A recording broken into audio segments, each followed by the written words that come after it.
Yes! Here we go. Oh, yeah, come on!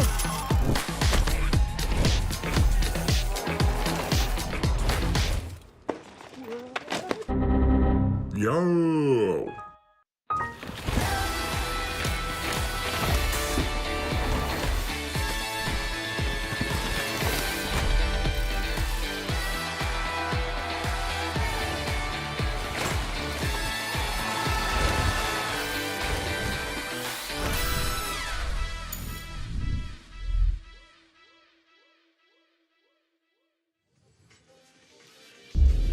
Look at this. It is time to rock and roll out here. Where am I referring to? What is out here? Check it out. We'll zoom in from space. Right in the middle of Central Europe, the beautiful city in the mountains known as Innsbruck, Austria. A location we've been finding ourselves every year for the past 5 years. Even in 2020, we pulled off the event here. And why? Because this is a favorite venue on the Crankworx World Tour. The venue has all of the different courses compact right in one spot. The slope style, the speed and style. This is day 3 of competition out here. We've had pump track racing, we've had slalom, we've had speed and style. Tomorrow, we will have the downhill. But today, it's my favorite event. This is the one that I get so jittery over, so excited to watch. Today is the slope style. And we've got a great crowd on hand here. They're trickling in more and more by the minute. The riders are getting their last minute practice preparations underway. We're starting out a little bit earlier today based on the weather forecast, and the conditions are looking fantastic. Here's a look from the aerial view of our slopestyle course. It's got all the features you need: flat drops, whale tail, dirt to dirt doubles, hipped doubles, cannon logs, 8 features. And a course that has been a favorite for the past 5 years. Last year we had a condensed field, but right now we've got all the best riders in the world, and they're riding bikes that look a little something like this. Short travel, dual suspension bikes, a lot of them single speed. When I'm talking about short travel, I'm saying 80 millimeters to 100 millimeters. They all have 26-inch wheels. Some riders riding hardtails out there. Typical tires you'll see are the small light ones like a Maxxis Pace or Icon. They're running detanglers to make sure they can do as many bar spins and tail ups as they want on those 8 features. But hey, the riders have all their tricks, but look at this. Our camera crew has some tricks up their sleeve as well as we go on board this FPV view, skimming the surface of Innsbruck, Austria, a place that we are so excited to gather every single year. I'm your host, Cam McCall, and I'm joined up in the booth by Andrew Needling and Alan Cook for what is sure to be a very exciting slopestyle competition. The first time we've seen a true global field in quite some time now. Yeah, I mean, it's a first full field. We've got Nikolai Regatkin. He's able to make his return to slopestyle competition. And he's basically one of the strongest riders on this track. He's won this event twice before, Cam. He basically either crashes on this course or he wins. He won the first 2 times they were here, and then he crashed. And last year, he wasn't able to make it because he's American. So that's one of the riders we're looking out for. We've got 15 of the best riders in the world. Alan Cook, who do you have your eyes peeled for? Man, it can go so many different directions. I've been watching these guys in practice, and they're in that zone, you know, where they know the tricks they're going to be doing. They're just keeping their minds happy, keeping their minds clear, doing the tricks that are fun, keeping the confidence up, you know, testing out the speed on the track. You know, I think it can be anybody's game, but I am going to have to go towards Regatkin. He's looking extremely, extremely confident. He was talking about these lips, how the transitions, you know, they sort of mellow out at the top. It's not a continuous transition, and that really feeds into his trick set, he said. Absolutely. So we have those big dogs who will be rounding out our lineup today, but we also have a couple newbies. We've got Garrett Meacham and David Lieb, both from the United States of America, on their Crankworx Slopestyle debuts. So we have the full spectrum represented here. We have established veterans, and we have some riders that are just finally able to earn those points and get here. Probably the biggest story we have right now is Emil Johansson. This guy hasn't lost since he started winning. He's won the past 3 events, and he's taken to the course here today. We were talking with him earlier, and he said he's got a big run planned, which is no big surprise, but he will surprise us with what that run is. Yeah, Cam, I don't even think you could guess what he's going to lay down today. And it's just interesting that he's been able to bounce back. He had so much adversity, you know, with those health issues, then injuries. But once he got that gold medal, he's not willing to give it back. Yeah, I mean, he's a young guy. He's 21. We have 3 riders in the field who are 21. 2 of them, they're here, you know, as rookies, essentially. But Emil is here as the guy on top, the guy with the target on his back. And that's why I chose him in my medal predictor choices. I chose him as the guy to get the gold medal here today. It's tough between Emil and Nikolai, and I had to make a decision. So when I went on to redbull.com and did the medal selector, which is something that you can do as well, I chose Emil as a gold medal spot, Nikolai Regatkin in the silver spot, and then I chose Thomas Lemoyne, somebody who's been so incredibly consistent all along. He's cracked into that second place silver medal spot a couple times. He hasn't yet got a win, but he's right there, so if there's a couple mistakes or if he's up in his game, which is what we saw him do last night in Speed and Style, where he surprised everybody with a double backflip in the final run. He's riding smoother than we've ever seen him. His bike control is better than we've ever seen, and that's saying a lot because he's always the guy that we comment on having the best bike skill out there. So, Alan, if you were to go on there and choose for the medal predictor, would you go the same as me, or would you shake things up a bit? Man, I think I'd have to take the same top 3 as you, but I might mix it up a little bit. I might go Nikolai, and man, it's just so hard to pick, especially with Lemoyne with a stronghold right now on the King of Crankworx overall. He's accumulated the most points so far starting off this season.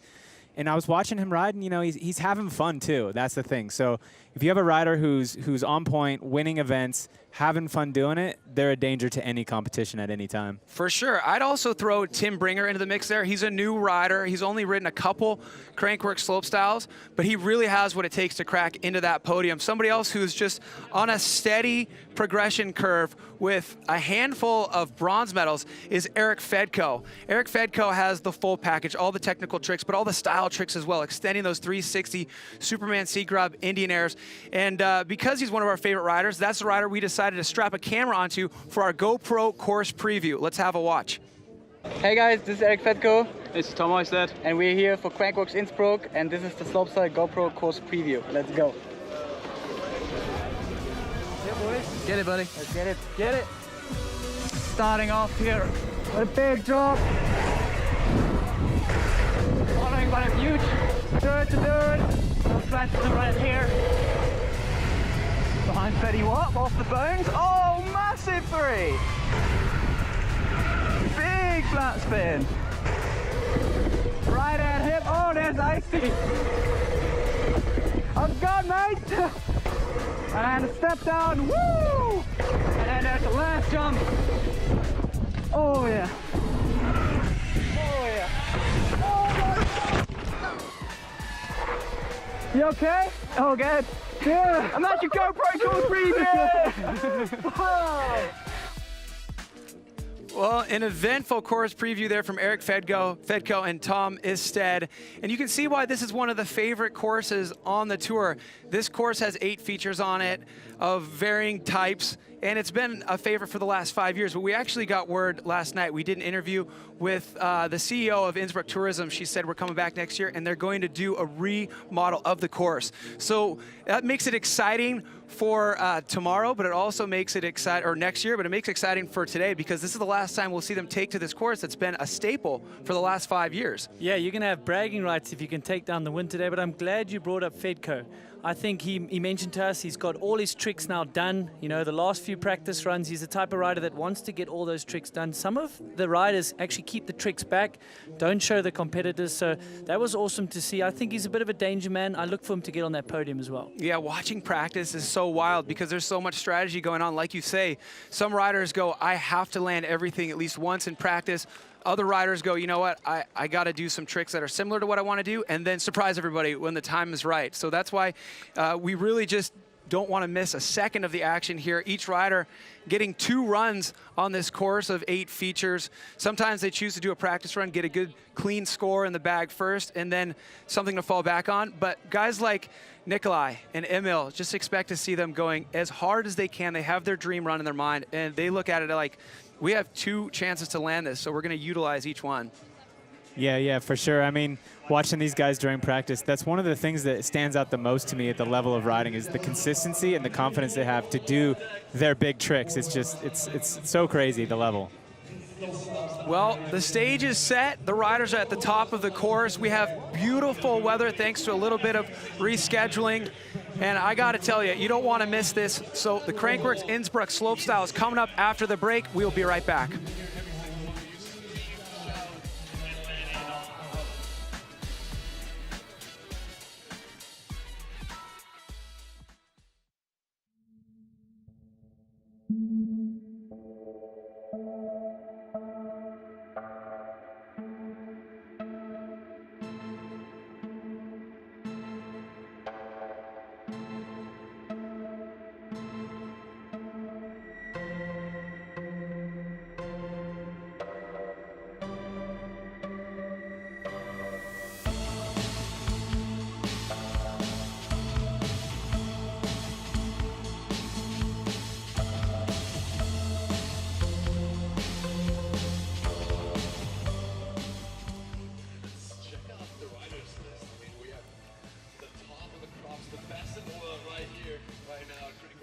Well, good to be back here in beautiful Innsbruck, Austria. We are so excited to drop these riders. And as you can see, perfect conditions out here. It looks like somebody just landed a blimp in the field next to it or something. I don't know what in the world's going on. We got brass marching bands cruising around. Absolutely a festival atmosphere out here. Smiles on the face of all the spectators, made up of volunteers and key community members who were invited out here to make up the small crowd that we're allowed to have right now. Hopefully, the 2022 version will have the gigantic crowd like we come to expect here. We're just happy to have this event.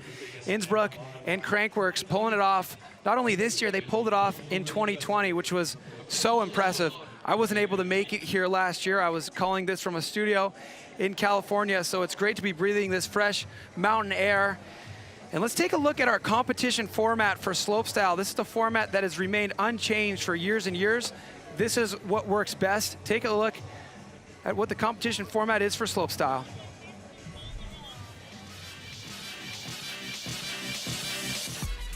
We call it the Crankworx FMB Slopestyle World Championship. And they are the biggest contest of the year.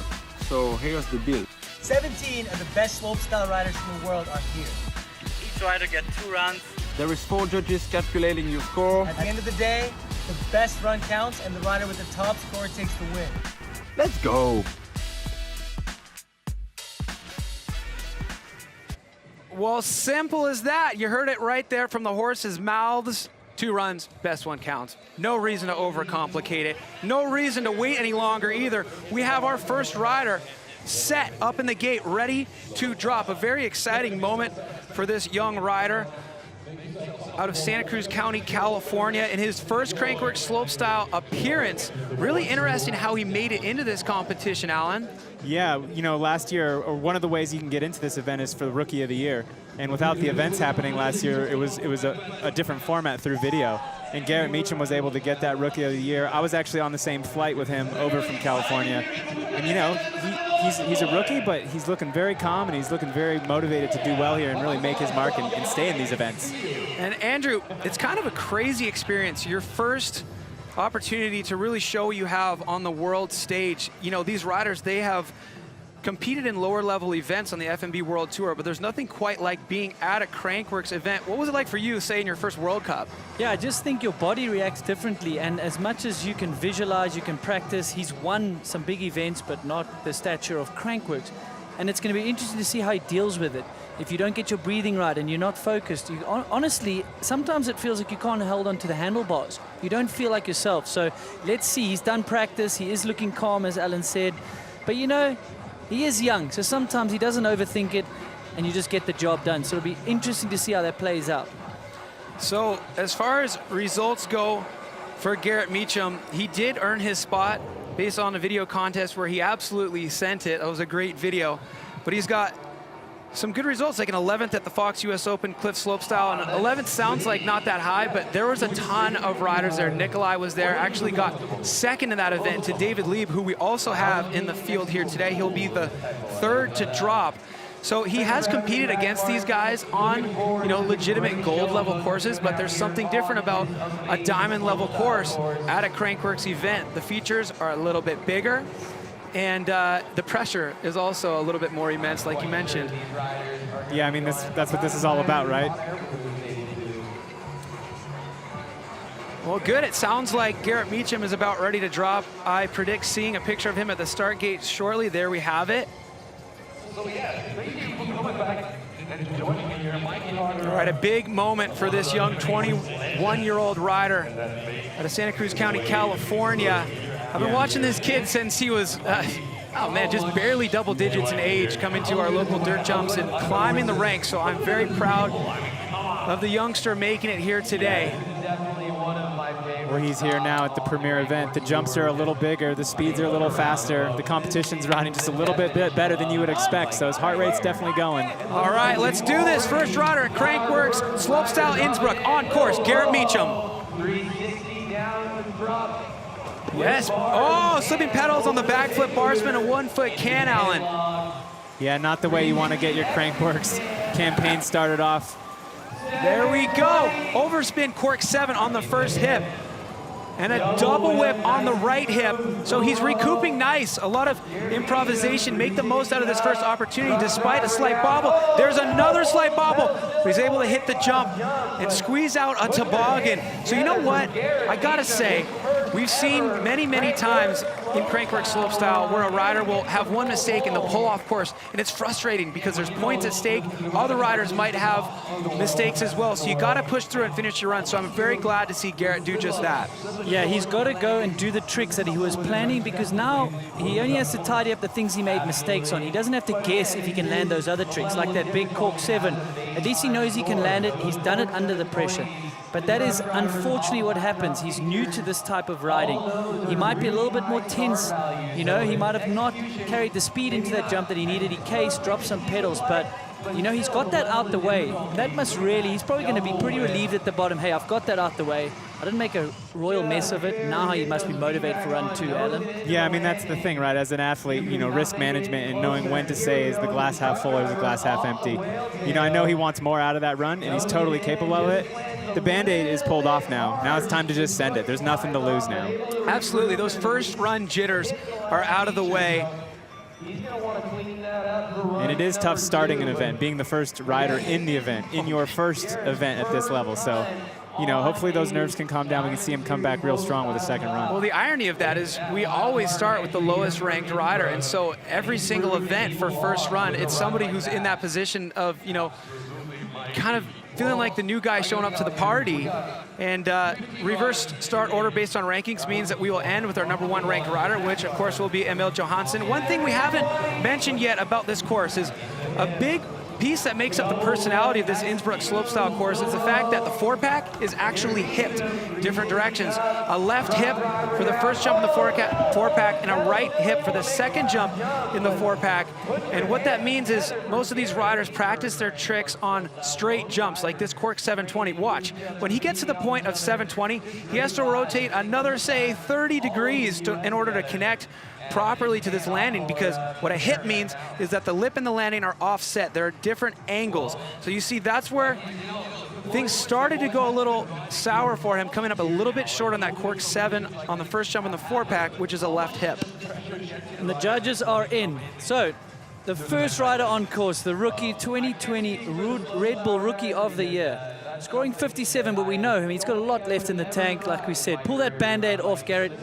You're in slopestyle, get it done. So from a rookie getting into this competition with a unique exemption to an absolute veteran also getting into this competition using an exemption. So Thomas Janon, a fixture on the Crankworx Slopestyle World Tour, he did not have points because of an injury at the beginning of the 2019 season. He got right back on tour in 2020 with 2 6th places, but he didn't have the points to make it into the top 14. But he has won Red Bull Joyride. He won it in 2012. If you win Red Bull Joyride, you can show up to any Crankworx Slopestyle because you got what it takes. Opposite 360 off the start drop, start things off for Thomas Janon. And then the trick we love most out of him, a nice 360 table. Yeah! Double tail up off the cannon log, an opposite 360 one-handed table on the first hip. Look at that truck to tail whip on the second jump in the 4-pack. 3 down whip up into the whale tail. 360 tuck no-hander out of the whale tail. One more jump to finish it off. A cash roll, and he rolls it out smooth. Such a smooth, confident run. You could tell he nailed every trick he was wanting for. Look at the excitement. So we know Tommy G's got a solid run in now. Now he's going to be thinking about what, Cam? He's going to be thinking about where he can risk it on this next one, maybe. He's a veteran. He knows how to do this. He has 8 Crankworx Slopestyle podiums, one of those being, of course, that Joyride win. But look at this run, Alan. Absolutely spotless. And he was doing the things that we want to see out of him as well. Yeah, he's definitely catering to his strengths. This double whip down the cannon log. No transition there to get popped. The rider is generating the pop off that cannon log to get that momentum. There it is, a truck to tail whip. Changing rotations in the air with your bars and your bike. It's such a difficult thing to do while you're flying through the air. One thing that I really like that you mentioned, Alan, is the fact that he's playing toward his strengths. He has massive banger tricks like this cash roll, but he has his own style on that cash roll, and he's not afraid to do the style tricks like those 360 tables, both directions. Those are tricks that, you know, everybody can kind of do, but not everybody can do them with their own flair on them. This is a guy who has so much style on a bike. He's the favorite rider amongst most of his competitors in the field out there.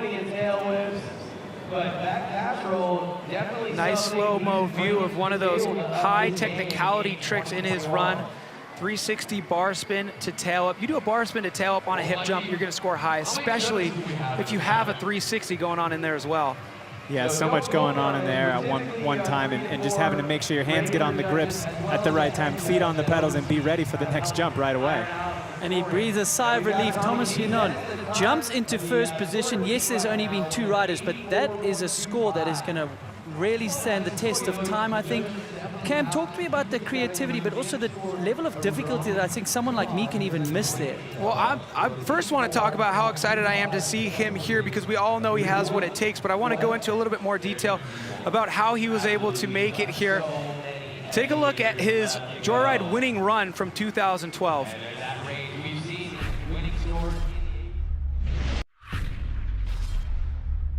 Second place right now, 82.4.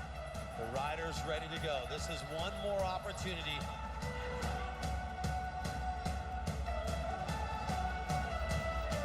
Tomas showing that he's still having fun. What?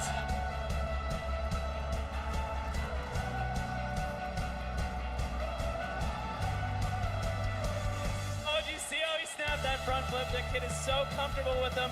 Floating up as if he's going into Superman. Double tail whip over the hip. Shut the front door! Tuck no hand over the SRAM quarter.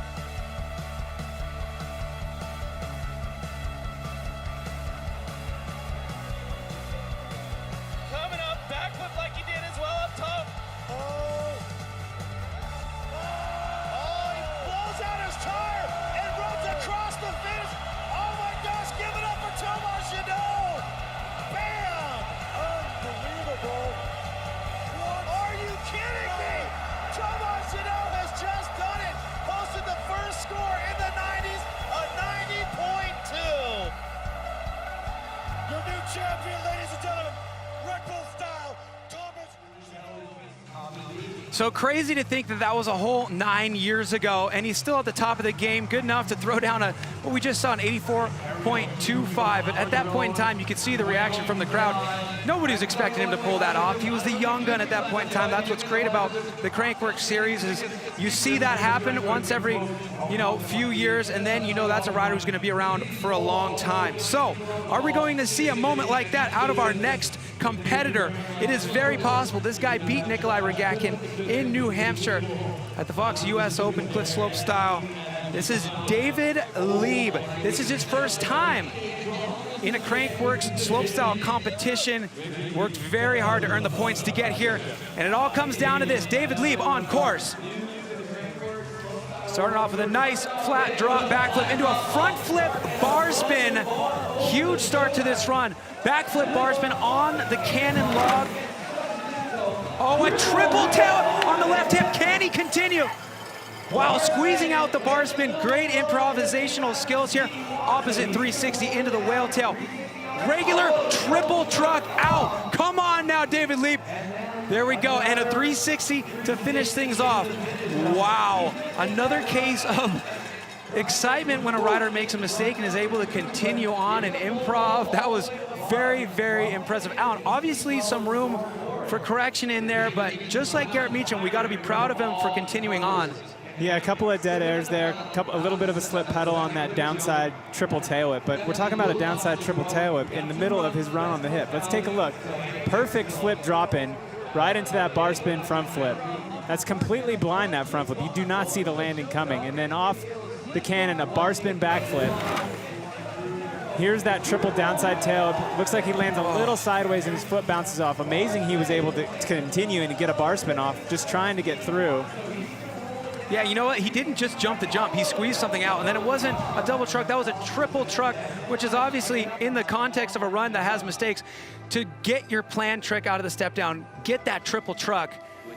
So we can see here, we're going to look at where his foot slips off the pedal. He's going to come in. He's spotting the landing, coming in, and this foot right here catches the pedal, but watch, when he lands, it's going to bounce off. No rear suspension on that bike. So you can see that foot bouncing right off the pedal when he lands, because these guys are coming in. Every one of these landings is like a full 400-pound squat. Sometimes it's a little deceiving. They look like they're in slow motion, but they're in the air for so long. They're coming down from such height. Just to keep your feet on the pedals is a task. Here we go. The score coming in for David Lieb, a 68.5, good enough for second place where we are right now. Great job for David Lieb, holding it together. We'll look forward to seeing his second run. But right now, we hear our on-site announcer say the biggest man on the bike out here, a very tall man, 22 years of age, out of France, Tim Bringer. Tim Bringer was a 2019 Rookie of the Year. That's how he found his way onto the Crankworx World Tour, and he has absolutely showed that he belongs. He got 4th place here in October when we had Crankworx Innsbruck Slopestyle 2020. He was 10th in Rotorua earlier last season. He got 3rd in Speed Style last night. Here's Tim Bringer. Whoa, did he get a flip double whip to bar? Absolutely. Yeah, you got that right, Cam. He got the bar spin in. Backflip tail up on the cannon, so difficult. There we go, double whip on the left hip. Double truck driver on the right hip. If he can finish this off strong, this will be a huge score. Truck driver down out of the whale tail. Final jump, double backflip, no-hander, and he stomps it. Tim Bringer, wow. Huge run from Tim Bringer, looking to go better than last year. 4th place here for last year. He's already got a 3rd place in Speed and Style. So he's already had a good weekend, but my word, Cam, banger run from him. Tim Bringer. I mean, he has been so consistent ever since he made it on to the Crankworx World Tour. He started out with this flat drop tail up, Alan, and then were you surprised to see him squeeze on this bar spin here? I was, yeah. These guys are riding this first jump. Double tail whip, backflip, bar spin. There's so many tricks going on at once. But yeah, these guys are riding this first jump like it's the last. They're just, you can tell they're 100% committed into these runs. They're not thinking about second place. They're sending it for the win. Absolutely. And you know what's crazy is I know he has even more too, which is wild. And one thing we want to talk about is that cannon log, that 3rd feature on the course. He did a backflip tail up down that thing. We haven't mentioned yet how much higher that will score doing it on the cannon log than it would on a normal jump. But on the final money booter, the double backflip no-hander, the extension on that no-hander, you know, the backflip tuck up into the whale tail with huge extension, and then the same amount of extension on the double backflip no-hander to finish things off. This is going to be a really huge high-scoring run. Expect to see the leaderboard shaken up and the level increase for the rest of our riders.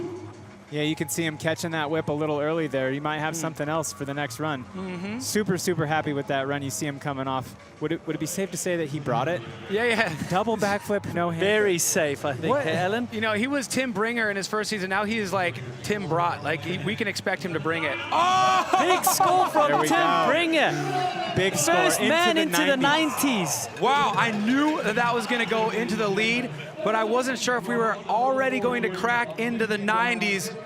The 4th rider we've seen drop, and we're already into the 90s. That's only leaving 10 more points available for guys like Nikolai Regatkin and Emil Johansson. This is nuts. Let's keep it rolling. Next rider up at the top of the course. Lucas Knopf, huge online following from this rider. Tons of fans definitely tuning in specifically to watch this man. He had a 5th here in October, a 9th in Rotorua 2020. He's gonna carry that momentum right now. Let's look. Truck driver to start things off at the start drop. Backflip, bar spin to tail on the biggest jump of the course. Pick it up, Alan. He's just cruising through the course, looking so confident. 360 can-can, triple downside tail whip on the hip. Keeps his feet on the pedals into a double tail whip.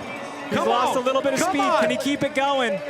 Oh yeah, he's in. He's in. Let's see what he can do on this last set. Flip out of the whale tail. Now the money booter. 360 bar spin to tail up. Right on. Slight pedal bobble right there, but barely noticeable. I don't even think that foot touched the ground. What a run. Yeah, just missing one trick up onto the whale tail, so it's definitely going to hurt him, but what a banger run as well. We are just getting going. Fifth rider to drop. Yeah, these guys are sending it right off the bat. You only have 2 runs. You know, this is what they're here for. It's Crankworx, it's slopestyle, they're sending it. Here we go on this first jump. Backflip bar spin to tail whip. Again, these are tricks that you don't see on first sets that often. Look how casually he is coming through off the cannon. Nice can-can 360. Nose down, keeping his speed up.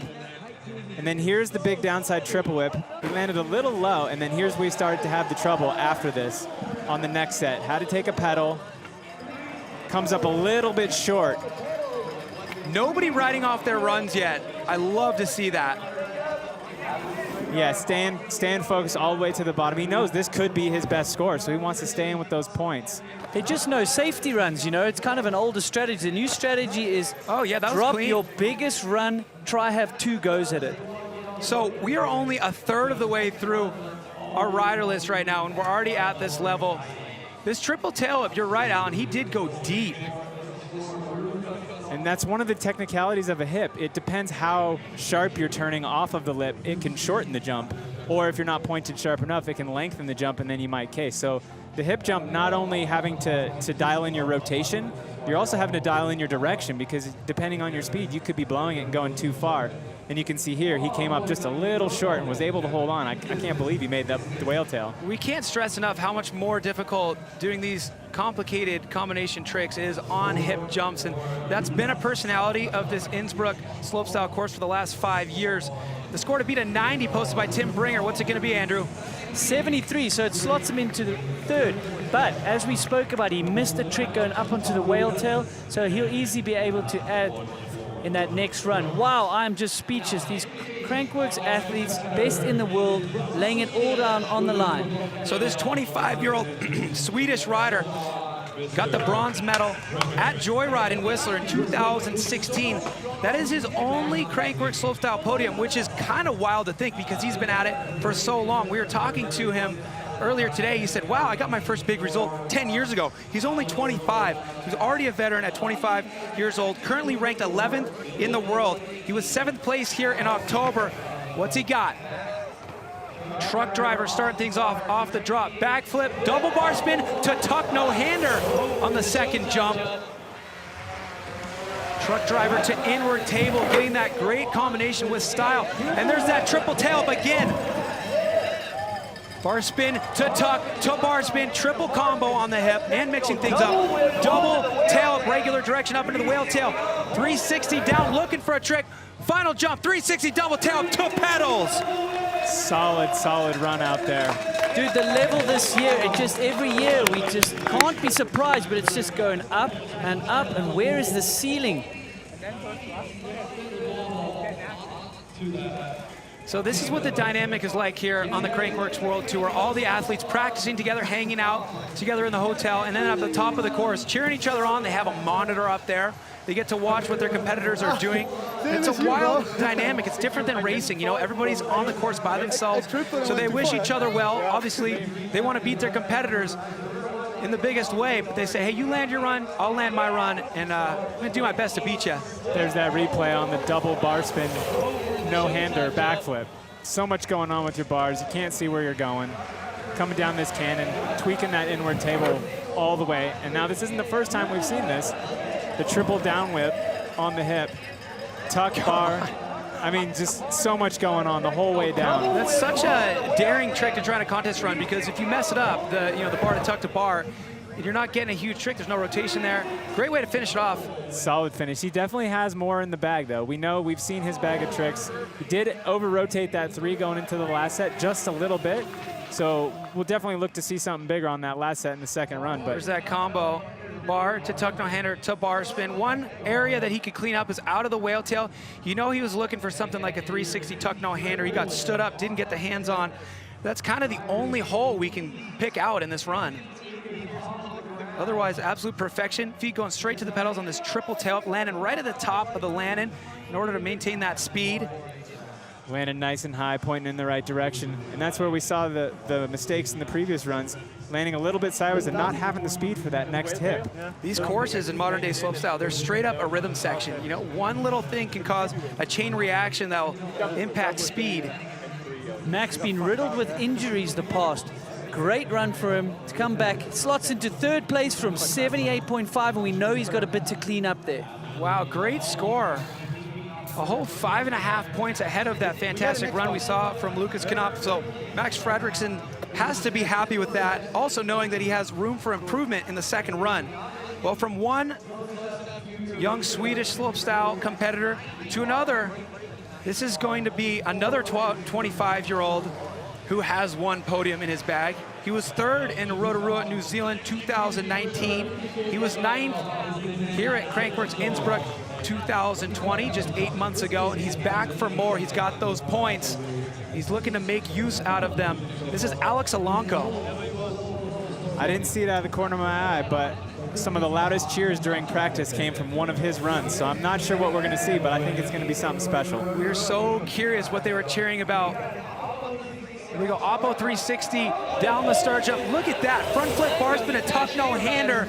It's a trick we saw Emil use last year. Triple truck going long off the cannon. Oh my, what? Whoa, launching off the course. We never want to see that. Hopefully he didn't hit any photographers.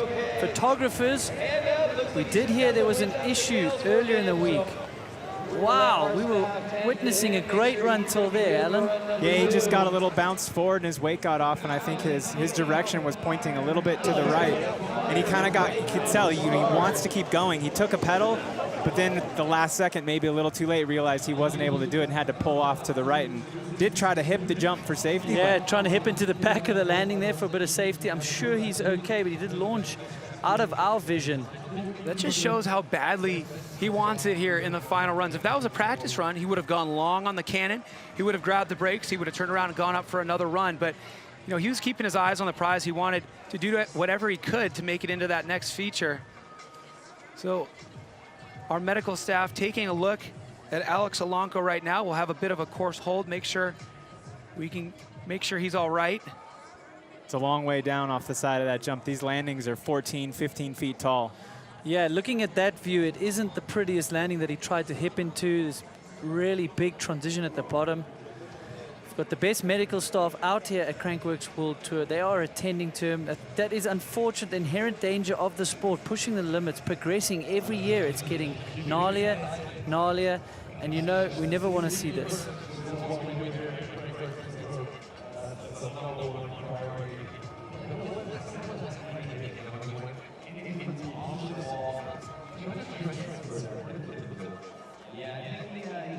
Not to pull too much away from the seriousness of the situation, but it's so good to see people out here, the fans on the side of the hill, enjoying the sun, the riders, you know, people just smiling, just the vibe around this event. Everyone's just happy to be here, and it's always nice to be in a situation like that.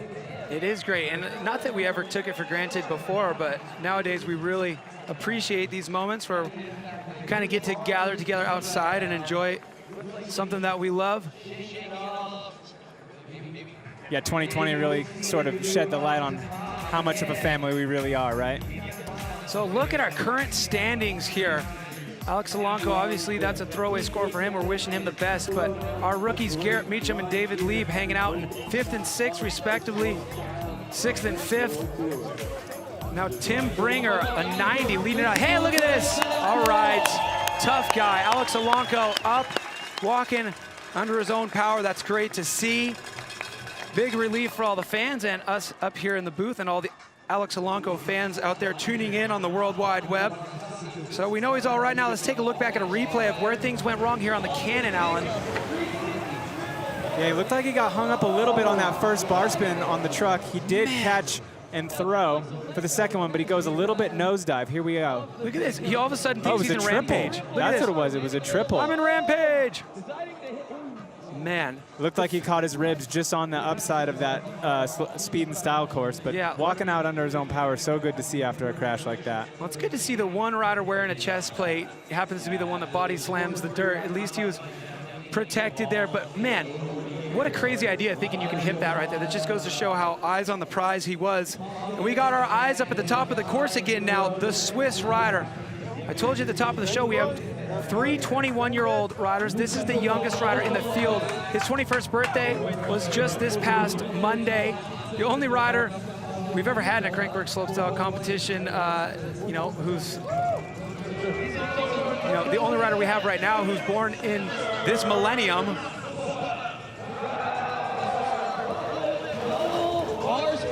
Front flip double bar spin off the second feature, a 3-lip down the cannon, backflip tail on the hip, connecting the right angle on that landing. Cork 720 on the second hip. All right, he's ramping this one up. Similar run to last year, 360 downside tail up the whale tail, truck driver off of it. And then we go, we're finishing strong with a 360 bar spin to downside tail. What a well-rounded run while from the youngster. Delivering straight after watching a fellow competitor go down. I think as much as this is a physical game, it is so mental to be able to block that out, focus on your run, your tricks, and not worry about a crash. Great run. Lucas Hoopert stomping his run. He was 8th here last year, 7th in Rotorua. I want you to notice something, Cam. Look at how he lands, going perfectly straight, landing right at the top, both tires at the same time. Now that's going to keep his momentum up. That's going to keep his confidence up as he's going down this course into the next tricks, the next jumps. Look at where he's landing, perfect. He's not having to correct. He's not losing any speed in between the jumps. I mean, that's something that we're really focused on right now based on how the last few runs have gone. This is kind of similar to the way Thomas Lemoyne would ride a slopestyle run, not taking pedals in between the features, landing absolutely high and perfect, carrying that speed, and feet going straight to the pedals like they're magnetized on absolutely every trick. This is rolling the dice here, this 360 downside tail up into the whale tail. It's what he did last year, and this is a very similar run to what he performed 8 months ago, but he's just cleaned it up a bunch, and gigantic banger off the final jump, that 360 bar spin to downside tail up. Yeah, it's got to feel good getting a solid run in like that for his first run. You watch a rider like him and you know this is a rider that we're just seeing him scratch the surface on his potential.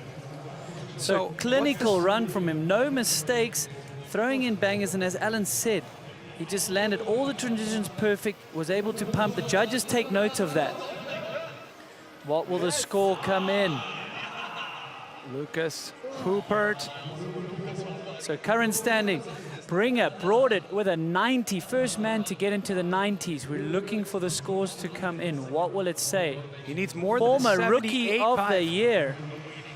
No rookie anymore. So to jump into the podium positions, better than a 78.5 will help his course.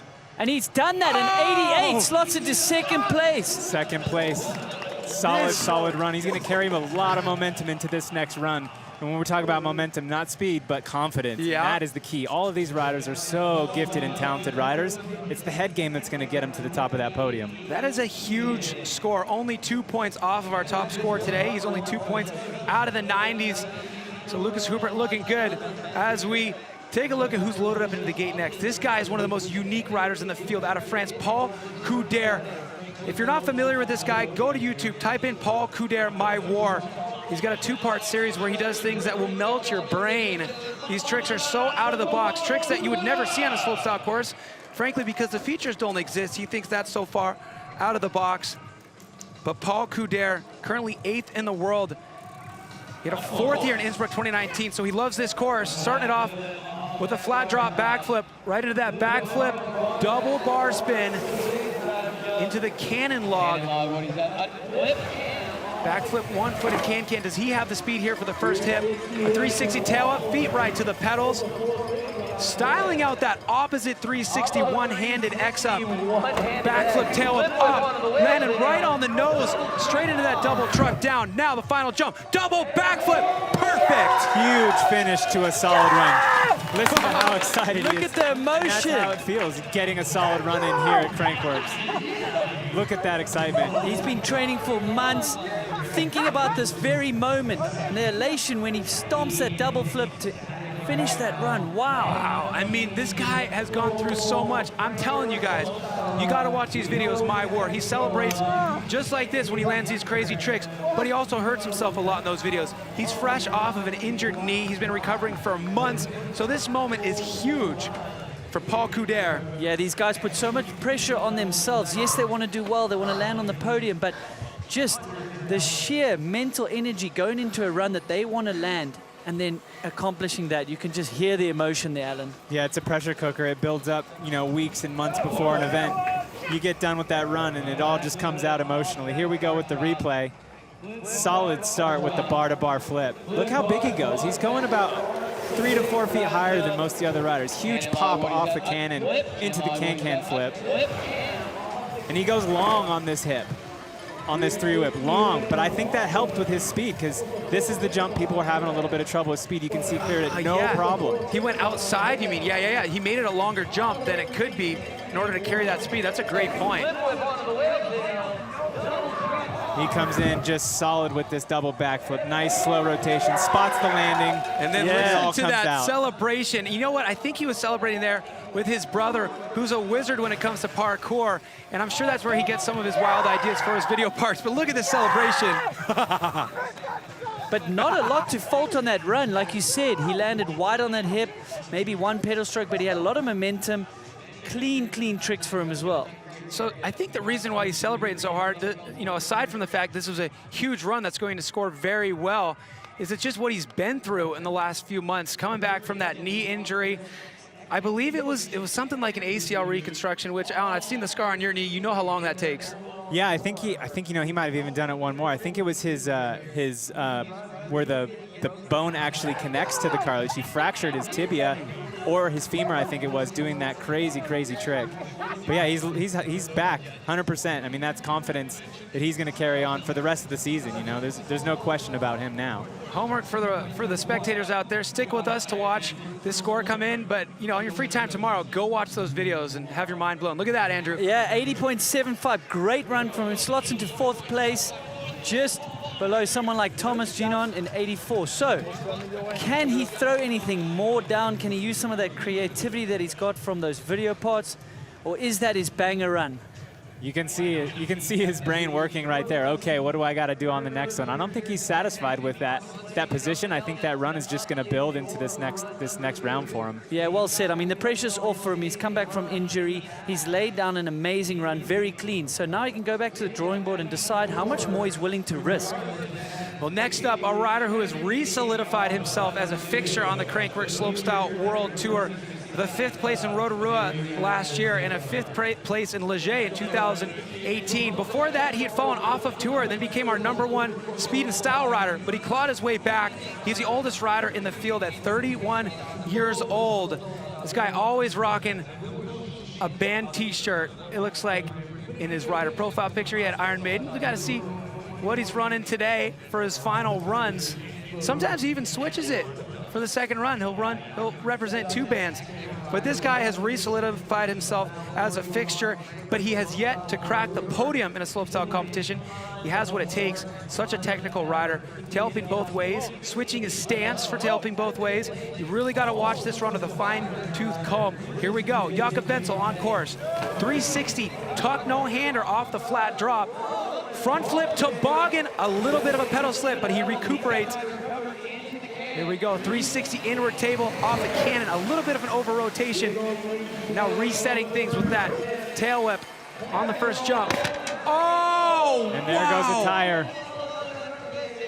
There goes a tire. It wasn't a sniper. Big disappointment for him. That is a tough jump to pull a trick off like that. Disappointment, potentially blowing out a tire. I think he's more disappointed than injured there. These guys work so hard, put so much pressure on themselves. I'm sure they have many sleepless nights thinking about this run that they're going to throw. Definitely, and it's no confidence builder to have a mistake on the first one. So that puts the pressure for him now on the second run. So he did blow out that rear tire, as Alan said. and so much pressure for the next run. You don't want to come away from Crankworx without having one clean run. But these guys are risking it all. These are runs that are not that consistent. They're not sure they're going to land them each time, but they're willing to risk it. We're going to get a couple looks here, a replay of what went wrong here on this Misty 7. You know, we call it a casserole, but he prefers to call it a Misty 7. It's a 720 rotation, corked out on a forward axis. And you know, considering how technical it is to do that trick on that jump, we're glad that he made it out with a slide rather than a thud. He's got, you know, hopefully he has enough time to not only change his band shirt, but change his tire as well. He might be running the same shirt for run number 2. Yeah, definitely. You can see him comes in about 90 degrees short on the rotation, and the tire just can't hold on. The tire, the bead comes right off the rim there. You know, you can only take so much when you got to get that bike straight. So that tire holding in that tube with a lot of pressure. I mean, 60 PSI minimum for these guys, sometimes 80 PSI. So as soon as that tire pops off the rim and it's not holding that tube anymore, bang she goes. Straight back to the athlete lounge. I'm sure he's got a tube ready to go. He's got another shirt, he's got another tube. He'll be back for run number 2. Jakob Vencil will be rooting for him. So next up, the Italian Torquato Testa. We had a word with him earlier, and here's what he had to say. I'm not a guy that wants to put too much pressure on myself, because slopestyle and the biggest tricks I want to land is already a stress. When I'm on a contest, there is for sure some troubles on the course or some plan A that didn't happen, so you're going to do the plan B, so you're going to change the trick. And what's hard is that I think everyone rides 1 or 2 jumps at home or near home. And when you show up in Crankworx, it's like 8 to 10 to 15 jumps in a row where you're going to do your best tricks out of every jump. I think that's just difficult to link everything in one run. But I think we do a good job still. Great perspective there from Thomas Lemoyne. That is who we will see coming up after this next rider here, Torquato Testa from Italy. This guy burst onto the scene in 2017, one step off the top in Rotorua with a 2nd place. He's 27 years old, currently ranked 6th in the world.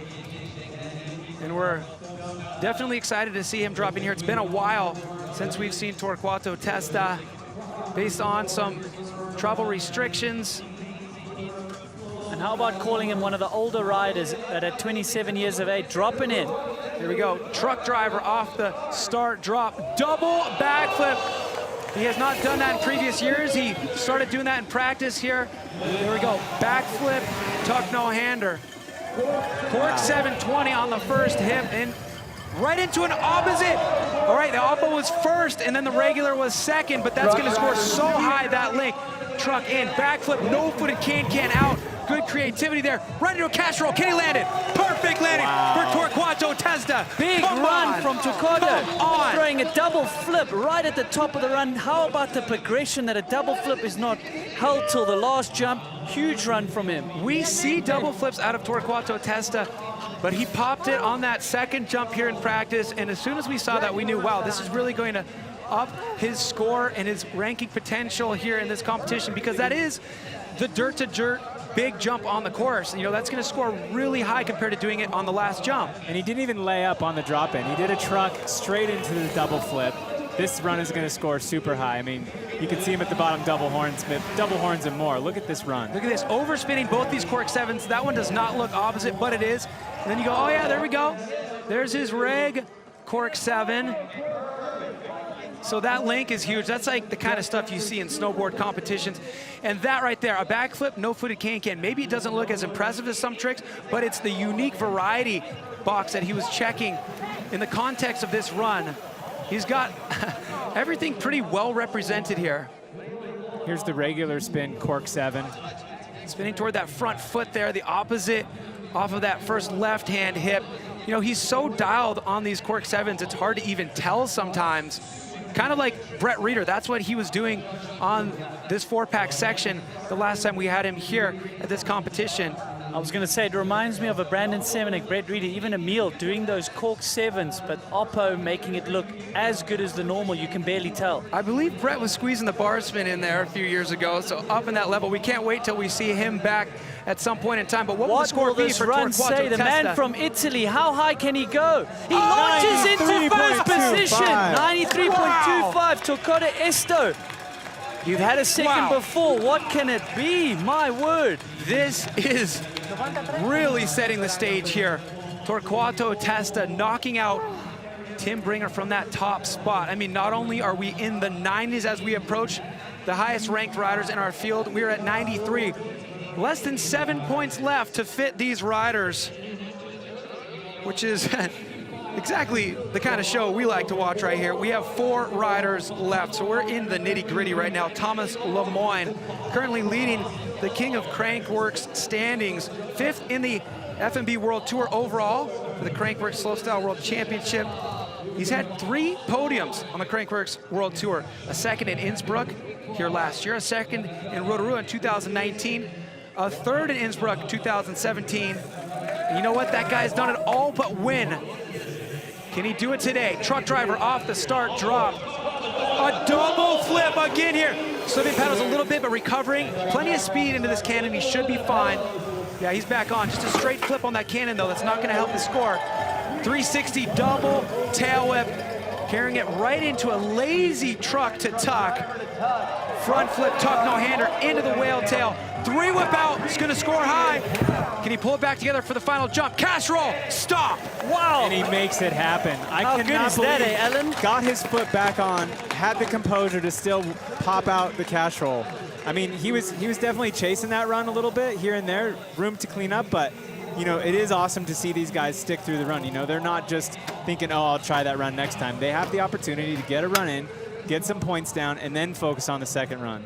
Cam, have you ever seen so many banger runs and done in the first run? Because often there are a lot of crashes, people need to clean it up.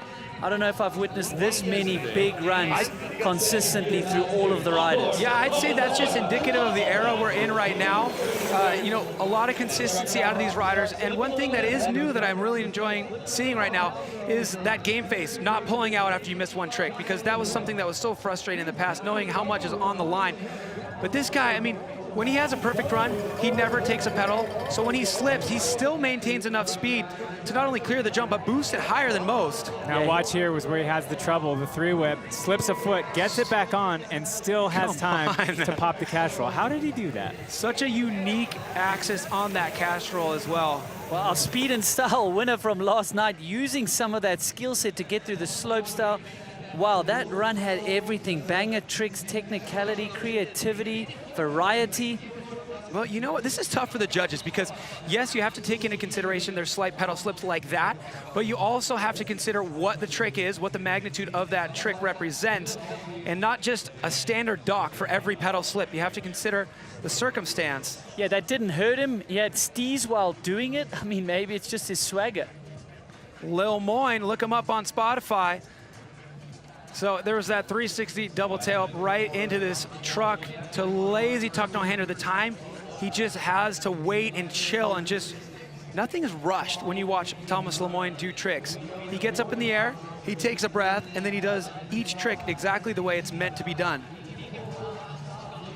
Yeah, he's very, very casual with the way he rides. What will the judges tell us? We know we saw a few bobbles, but they really didn't even hurt his speed, made them look good while doing them. And this is where we start to figure out what the judges are going to really be focusing in on. I mean, we have some big, big runs in the bag. We also have some big runs with a couple little mistakes. We're going to find out where those mistakes are going to play in this contest. And then in the second runs, the riders are going to be able to kind of tune into what the judges are looking for and maybe think, okay, I just need to clean it up, or you know what, I need to throw a Hail Mary in here. If I slip my pedals, it doesn't matter, but if it's a world's first, maybe that counts. Yeah, this score will teach us a lot about how the judges are weighing things out today. So Thomas Lemoyne waiting for his score to come in. He knows he can have a more perfect run than that, but that was incredible to see. 2 riders in the 90s so far. Where will he slot in? The score comes in 79.5. Yes, disappointing, but we know They've docked him a lot for those mistakes. He says, here we go, let's do this again. I'm gonna clean it up, I get it. You guys are docking hard for pedal slips, I get it. Give me another chance and I'll make good on this.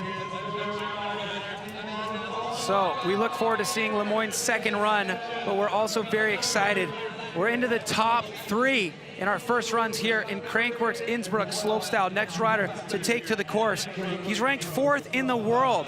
He has 4 podiums on the Crankworx Slopestyle World Tour, all of them being bronze medals. Looking to crack into those top 2 spots. He has what it takes to be able to do that. The youngster, 23 years of age, out of Germany, Eric Fedco. Yeah, the pressure's on these top-ranked riders. The guys that came before him haven't made it easy. Eric Fedco dropping in. Truck driver to X up off the start tower drop. Was that the backflip Superman C grab? I think it might have been. Tough to tell from that angle, but that's a trick that we know he loves to pull out. 360 tail up. Right into a 360 Indian air seat grab. I love that trick. Backflip bar spin to whip on the second hip. There we go. 360 downside whip into the whale tail. Backflip tail up down. This is a huge run if he can finish it off. Whoa! 360 bar spin to tail whip to bar spin. Gets the extra bar spin in there at the end. That extra bar spin might not seem like a big deal, but it's going to mean so much considering the level we're on today. Look at the elation from him. So relieved. Wow, all the emotion flowing out of him. Fedco with his run of bangers there. Fedco ready for another flood if we get one like we had yesterday with those high waters. Keeping the pants out of the chain. 360 bar to whip to bar. Like we've seen him in practice and in previous years doing the 360 bar to whip. But he's got a nice cheering stand there. Did you see that? Yep, maybe some family and some friends pushing him to those extra limits, but man, what a clean run. Top to bottom. You can see it all come out there at the end. Hands and feet, gotta be so dialed to go bar, whip, bar. Let's look at that. Maybe we can see what this trick was on the first set. Good angle here. Yeah. Flip Superman C grab flip. You know a thing or two about that trick. Yeah, I heard about it once or twice. Alan Cook, X Games Big Air back in the day, debuting that trick for bicycles. We got him right here in the booth. There we go, 360 tail up down the cannon. Oh, that's my favorite. That's my favorite. That is so That's his signature. Indian air seat grab 360. Bar spin flip to tail whip. Both feet on the pedals. This is straight up on the whale tail. It's perfect. Yeah, he's amazing run. And he only just landed that trick this morning just before he went up for finals. And then you can see he gets the second bar spin in there. That is so technical. What a run. How late? He's almost screaming before he's caught the bars. Fedco with a run there. The judges are gonna have a challenge there, Cap. Man, you know what? Based on the way things are going right now, this is exactly what the judges are looking for. They just showed us that based on how low they scored Lemoyne's run. You can have big tricks, but if you don't have spotless perfection, you will get docked. So I don't know, guys. I will say I don't see any blemishes on this run. Do you guys, can you pick anything out? I can't. Look at that. There's nothing. So steezy and so in control. And the amplitude, the height he got on it. This is, you know what?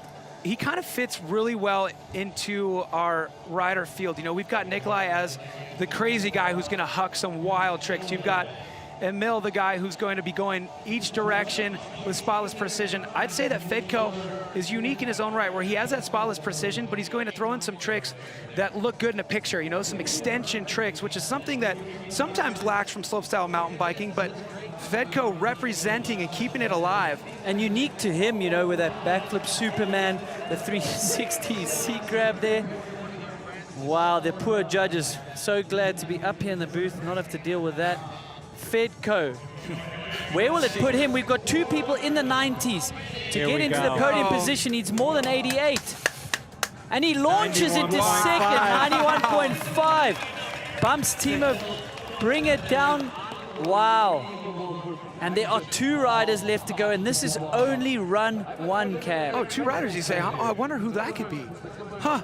Well, maybe I'll just look at the top. Oh, well, your wishes, I'll command. That is Nikolai Regatkin currently ranked 3rd in the world, the winningest rider here at Innsbruck. He's won this event twice, 2017, 2018, crashed in 2019, wasn't able to compete here in 2020. Simply put, the only times he doesn't win here is when he crashes or he's not here. Here we go. If he lands, he wins traditionally. Here we go, Nikolai Regatkin. Will he land? Twister off the second feature. The front cork, 1080. Nice. That's what took him out a couple years ago. Oh, the casserole seat grab on the first hip. Oh, no. Oh, he got hung up. Oh, uncharacteristic for him to crash on that trick. That was an insane run up until then, Alan. Yeah, that's a bummer for sure. It looked like maybe he just missed the snap on the tail whip a little bit. Once you get your feet off, you're kind of at will. If you don't get that kick and that snap, you're kind of at the will of the momentum you're going, and it looked like he just jumped off and made the right decision for sure. That is a bummer, but man, what a run leading up to that. I mean, we saw some new stuff out of him. The flip dropping, I think, is new for Nikolai this season. That's new this season. He spent COVID lockdown wisely by learning a lot of new tricks and kind of ironing out some of the kinks in his repertoire. The irony here is that is his bread and butter. He was going to go for most likely a triple tail up on that jump, and he does that in his sleep. That's something he does in his sleep, I was going to say. It's so uncharacteristic to see that, but wow. Yeah, his hands just got a little ahead of it. The way you make that tail whip spin is you do a circle with your hands, and he got a little bit ahead of the rotation with his hands, and it just stops the bike. Let's see it right here. See his hands gets a little in front of it. His foot too, maybe, and it just doesn't go around, and he's got to eject. You know, crazy to think that, you know, he was going to unveil some new stuff toward the bottom of this course, and then he gets hung up on his bread and butter. Thankfully, slopestyle format is such that we will see Nikolai Regatkin taking another run. He's as tough as they come, so, you know, no way to know for sure, but I would say he's probably, not only is he up, he's going to finish his run, which is kind of traditional for Nikolai Regatkin. Oh, come on! 1080 just for fun. Yeah, I think he's fired up. You know, if he could do that run again right now, he would. Here's the thing, is this dude, more than anybody, he thrives on two things. He thrives on the crowd, and he thrives on pumping up his buddies up there in the start tower. So you know what? He should be focusing just on staying healthy and going up there for his second run, but there's a crowd here, and he can't help himself.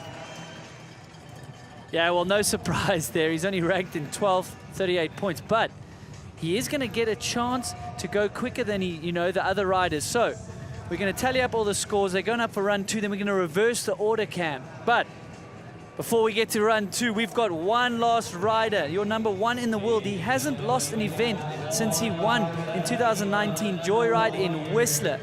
So these two riders we see going last here, they've been going head-to-head the past couple seasons. Let's take a look back at the last time we were gathered in Whistler, BC for Red Bull Joyride. We had Emil Johansson up against Nikolai Regatkin, and you know what? We haven't seen that in a long, long time. So let's look back to one time when we did see that side by side. What we'll notice here is very different approaches, Alan. Yeah, you can see Nikolai riding with a ton of aggression, and Emil just coming off a little smoother. Two totally different ways to go about it, but still amazing, amazing riding. So right there you go. All right, Nikolai is grabbing those points with that 1080.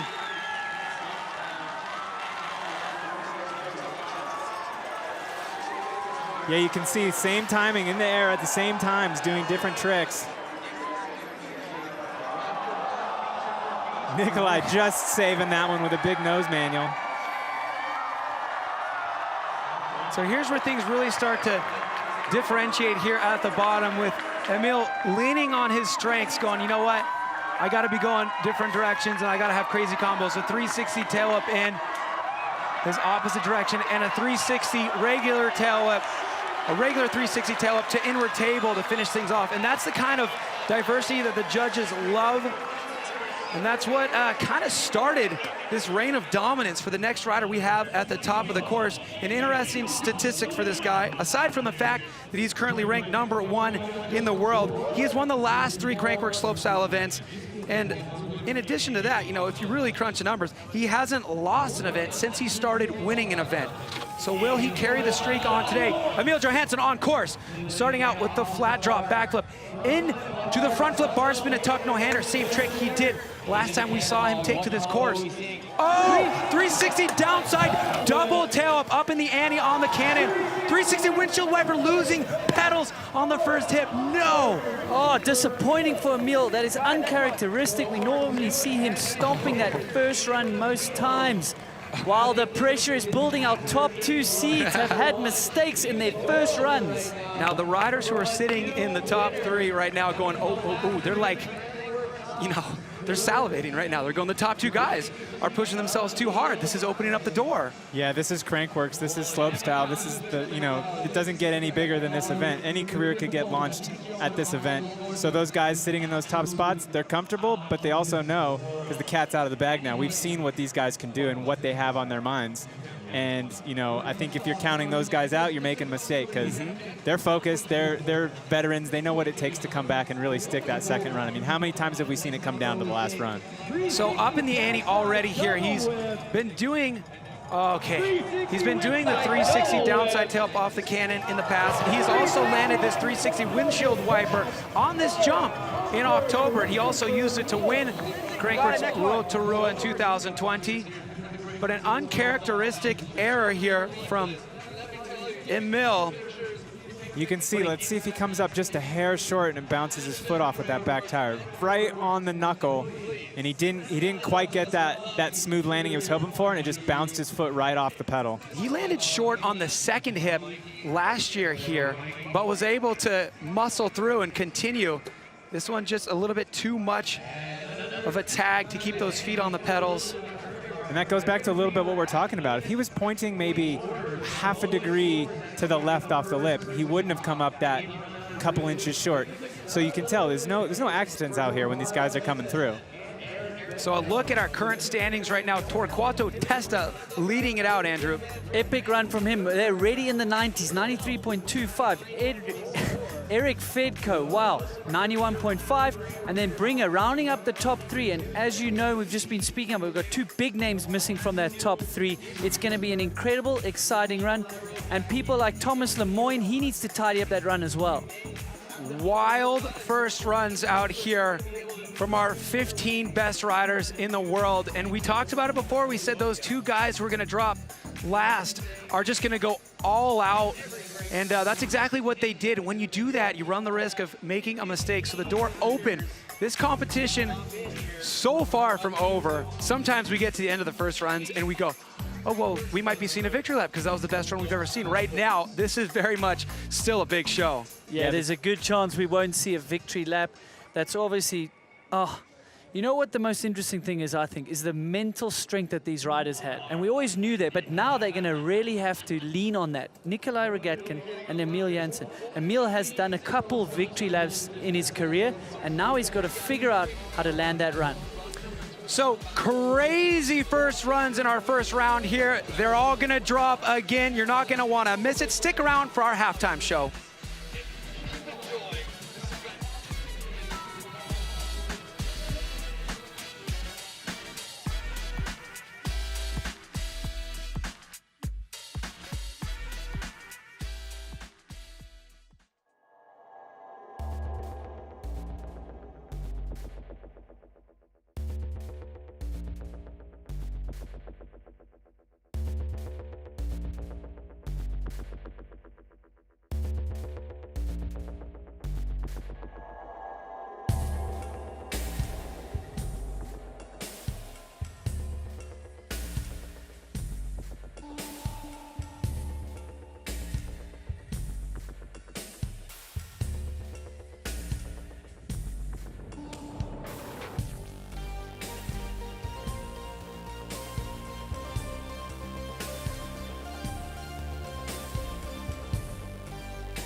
Well, welcome back, slopestyle mountain bike fans.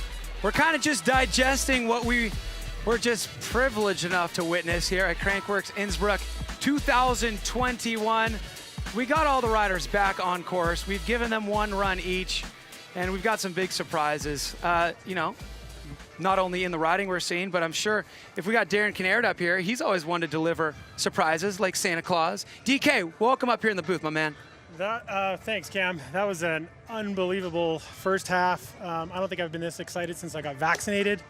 I feel like I've had 4 of these. Wow, just great to be up here with you guys. So Darren Kinnaird, general manager of Crankworx. If you're a Crankworx fan, this is a familiar face to you. And, you know, congratulations on doing what you could in 2020, getting as many events happening as you could. You did Rotorua because that was right before lockdown. You did Innsbruck, you know, without fans. You also did the Cliff Crankworx Summer Series just for BC-based athletes up in Canada. And it's great to be back here right now. Tell me what the rest of the season has in store for Crankworx. Well, we're working on a really exciting project, Cam. Crankworx Whistler was canceled this year, unfortunately, but we've been working with some resorts in British Columbia. And we're working towards having Crankworx British Columbia this summer in September. We're going to go to Sun Peaks. We're going to do some racing at Sun Peaks with the top 16 men and women that are competing for the King and Queen of Crankworx. We're going to move over to Kicking Horse. We're going to do some more racing there. We're going to get a chance to race Psychosis again this fall, which was just an out-of-body experience last year when we got to stand at the top of Mount 7. And then we're going to move to Silver Star, and you know, we got a really exciting secret that's taking place there. Should I drum roll? Are you ready or no? Yeah, sure, absolutely, okay. Yeah. But no, from he's not going to do it. From the minds of you almost got him there. From the minds of Matt McDuff and Brett Reeder, those two have been working on building a slopestyle course. They started back in 2019. COVID put things on pause. But we're really excited to work with Brett and Matt to build a brand new slopestyle course at Silver Star for these best athletes in the world. It'll be the second stop of the Crankworx World Tour. The whole thing is, you know, it's a 1-for-1 with Whistler, and yeah, we'll have the Triple Crown this summer. This is a real announcement. So real, like I didn't know this at all. So it's exciting. So I got some real questions for you. Brett Reeder, Matt McDuff, designing the course. Like Matt McDuff, if you're a mountain bike fan, you know that he has the craziest ideas for feature layouts and stuff. Is it going to be a traditional Crankworx slopestyle course, or are you going to kind of have some wild features that are designed by the warped mind of Matt McDuff? Yeah, I kind of, I would call Matt the artist, and I would call Brett the scientist. Yeah, that's and perfect. Matt comes up with the designs, and Brett tells them whether or not it's going to work. And that's really the relationship that the two of them have. I've had a chance to talk to Brett about it a number of times, but yeah, I mean that's really what we can expect from them. Those two balance each other out super well. I was psyched when I learned that they were living together because they're such polar opposite. But that's like the full like witches stew. Like, hey, completely. We got McDuff cooking up some ideas, and then Brett implementing them. So I'm pretty excited to hear that. Thanks for that big news. This is a crazy competition, but also some crazy news hinting at the rest of the season. So all good things here for the Crankworx World Tour. Right now, we're kind of going to get prepped for those second runs. You know that's exactly what the riders are doing. They're taking a look at their bikes and making sure they fix anything that needs fixed. So Darren Kinnaird, thanks for joining us up here. Get down, get in your seat with the best view. We're going to enjoy it along with you. But right now, let's take a look at how Emil Johansson sets up his bike for slopestyle.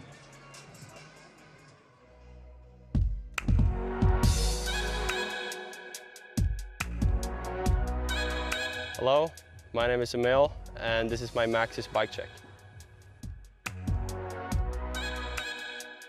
This is my Trek Ticket slope bike. I'm running Icon tire in the front, Pace tire in the rear. This is a tire setup I've been running for the past 3 years. I found the Pace tire to be, as it's a bit more narrow, it's a bit stiffer in that way compared to the front wheel, and I could also drop some weight in the back. Whenever dirt jump season comes around and I start riding outside, having the Icon tire in the front is very pleasant in the way that it's reliable. I know how it feels, and I also find the grip to be very well. I kind of just stuck to whatever I liked and been going with it ever since. This is my setup, and thanks for watching.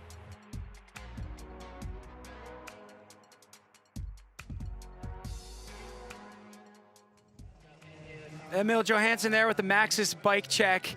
That is a bike that he's probably checking up on right now after a bit of casing. Luckily, that tire holding on to the rim. Got to welcome back Alan Cook back into the booth there. We just got some great news about the Crankworx World Tour from GM Darren Kinnaird. And now we got just a little bit of an opportunity kind of to attempt to digest what we're about to see. And Alan, what are some of your predictions coming up? Man, you know, I think we're definitely going to see the rookies. They're going to step up a little bit. We're going to see Garrett and Tom. They're going to step up for sure. They've got the, you know, the worst case has happened for them. They had a bad run. Now all that's washed. Everything's on one run here. I think we have the same thing with some of our top contenders too. You know, Nikolai was, I mean, you saw, made an uncharacteristic mistake, had an unbelievable run going. Janon, he's got room to build too. I think we're in for a really exciting second half here. Check this out, Andrew. We haven't talked about this yet, but the way the format works is, for first run, we drop them in reverse order according to world ranking. But in the second run, how do we order them, Andrew? Well, we reverse that order. So the likes of Emil Johansson, Nikolai Regatkin, we are going to get to see them so soon. So the anticipation is basically over. And then what's interesting, like you said, those guys that are maybe a little bit more rookie are going to be able to watch and see the exact potential winning score. So there you have it. We're going to drop Alex Alanko first, then Jakob Ventil. But look at that. You haven't seen that often. Dropping for the second run is Emil Johansson in third, followed by Nikolai Regatkin. Those could potentially be the two winning runs coming so soon. And you know what that does? You know, if we get a stomp from Emil or Nikolai, that puts so much pressure on our top-ranked riders like Fedco and Testa. Yeah, and let's not forget Thomas Lemoyne. He had a really big run, but lots of small mistakes with the judges. Really, I was a bit bummed. I thought his run was a bit better than that. You know what?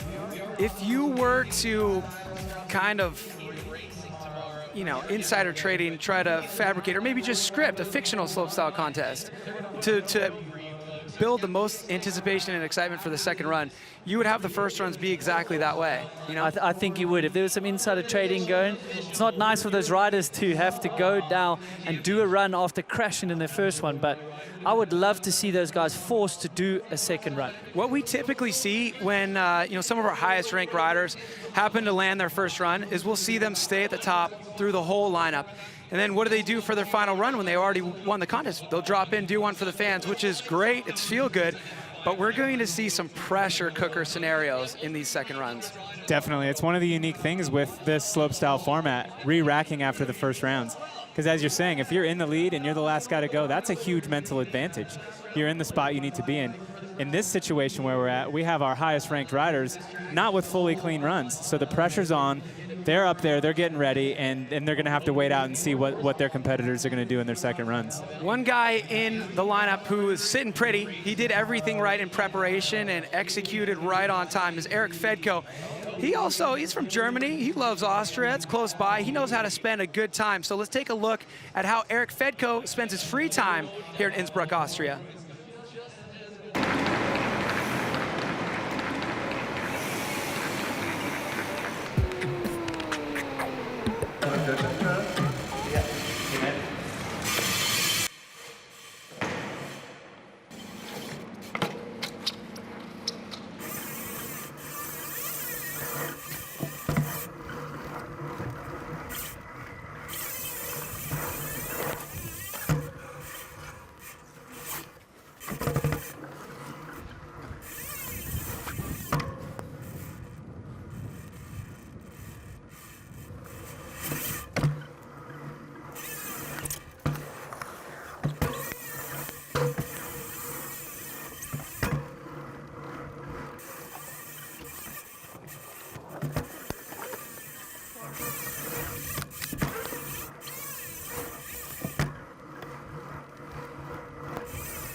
So Eric Fedco hopping and bebopping his way around downtown city of Innsbruck.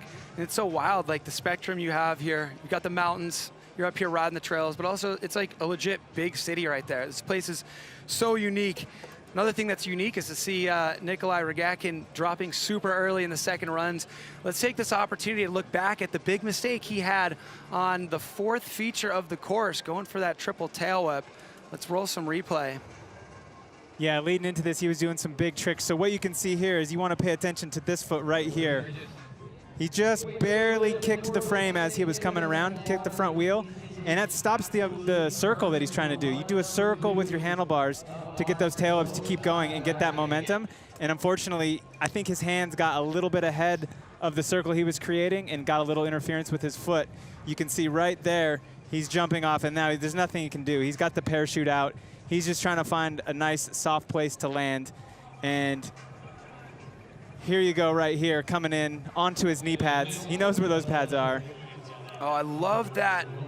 Okay, yeah, it was the second hit that he was going for the triple whip on, but before that, the style on the cast roll with that C-grab behind the back. Here comes the big windup. You can see he went for that big windup and just lost that circle a little bit.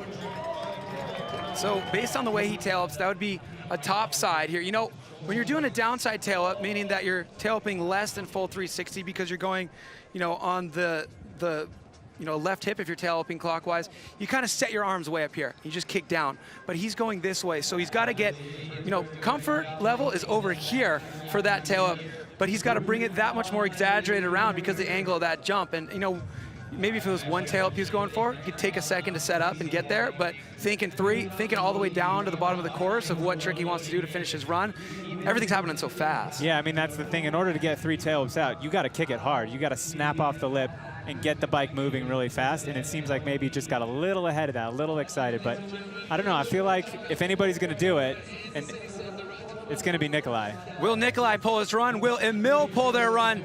You got to stick around to find out for sure. Second runs in Crankworx Innsbruck Slopestyle coming up after the break. Stick with us.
We're back live from beautiful Innsbruck, Austria for Crankworx Innsbruck Slopestyle 2021.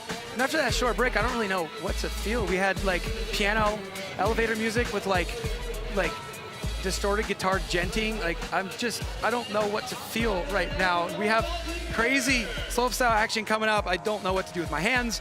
I guess I just got to sit back and enjoy the show. Yeah, well, the pressure's building for sure. This event is going off. Like you said, if you could write a script on how a slopestyle would go, this is how it would go. Let's take a look at these guys. Okay, so excited right now. Torquato Testa leading the charge out here. It's great to see. He's never won a Crankworx Slopestyle stop. He had a second in Rotorua years ago, but he's leading the charge now with a 93.25, and we're going to kick off run number 2 with the Swede, 25-year-old Alex Alanko, with some issues in his run. This is the guy who we're probably most surprised to see in one piece and able to take this second run because he body slammed the dirt. Luckily, he's also the only rider in the field who has a visible chest protector on. I'm sure that helped. Put your pads on, kids, at home, if you're gonna try these tricks. That way, if you get here someday, you can take your second run. Alex Alanko on course. All right, look like an opposite 360 off the start drop. Front flip bar spin to tuck no-hander. Slip and pedal a little bit, but recovering nicely. Double truck driver, here we go. He didn't do the triple, so he's able to pull it off. Opposite cork 720 on the first hip. Regular direction, 3-whip to bar. All right, this is exactly what he needs to do. Can he finish strong? Flipping out of the whale tail. Final jump for Alex Alanko. 360 triple bar spin. Right on, that's gonna be a score. So top to bottom, able to put away those nerves and that pressure from having those mistakes on that first run. Unbelievable that he's back out there after that slam that he took. You know, I'll bet, I mean, who knows, but probably knocked the wind out of himself. And he's probably got some sore ribs, but these guys are gladiators out there. Alanko dressed like a gladiator, Oppo 3 to start things off, and then not a dull moment in this run, Alan. Front flip, bar spin to no-hander, a little bit of missed pedal there, but he's able to regain composure and get a solid double truck off the cannon, nose it in, and this is kind of where he had the trouble last time, but comes in perfect, right at the top, pointed straight in, was able to get that tail whip 360 to bar off. And I think maybe he had a little more on that step down coming out of the whale tail. But you know what? There's more than what meets the eye here on this run. You know, you're like, all right, he had a 720. That's right. But that was an opposite 720. And, you know, you didn't see him do a regular 720 in the run. So he's going, if I'm going to 7 something, I'm going to squeeze as many points as I can out. I'm going to spin my opposite direction. But then he's got, you know, regular spins in his run, but he put the opposite tricks in kind of key moments. You know, on a hip with a 7. He did the oppo spin off the top drop, which is obviously going to score higher than a natural 360 off the top drop. And then let's talk about the combos. Look at that, he throws the bars before his foot even is locked on the pedal. You can just tell that mentally he's turned on. He's at Crankworx, he's not gonna lay up. These Swedish riders, I mean, they train together and they train with a very similar formula. They do all these tricks on very, very small jumps. So when they show up to Crankworx, they have so much more airtime and they're somehow able to adapt. So look at the score here, Andrew. And there you have it for Alex, redemption for him. He's getting 75 points. Great run from him. And like you said, he maybe left a little bit on the table, but after crashing out the first run, nothing to be ashamed of there. Alex Alanko with a score in the bag. That's going to help his chances at staying on tour, getting those points. We take a look at who we have up here. Second rider to drop for second runs is going to be the oldest man in the field, 31 years of age out of the Czech Republic, Jakob Vencil, one of my favorite riders out there. And as expected, he's representing a different band here in run number 2. He's also got a fresh tube in that back tire. And a lot of pressure on this guy right here, Jakob Vencil. Highest result in the Crankworx Slopestyle is 5th, so very respectable, but he would love to come home from Innsbruck this year with some hardware. Dropping in, 360 tuck no-hander. Front flip toboggan, smooth this time into the cannon. 360 inward table. Look at that, switching that pedal stance for that double tail whip. 360 table, nice style. Okay, here we go. I thought he was gonna be short there in that truck up.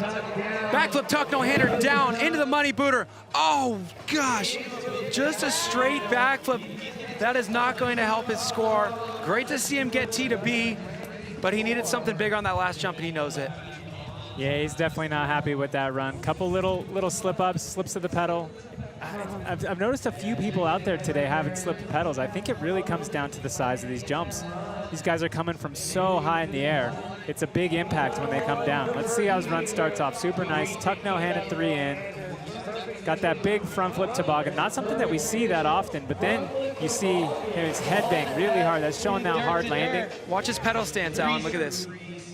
Okay, left foot forward, and then magically, when he gets off this jump, look, he's right foot forward. When did he do that? And look, he switched them back right there. Like, this is the thing about this guy is you really got to pay attention because obviously that adds a whole another level of complexity.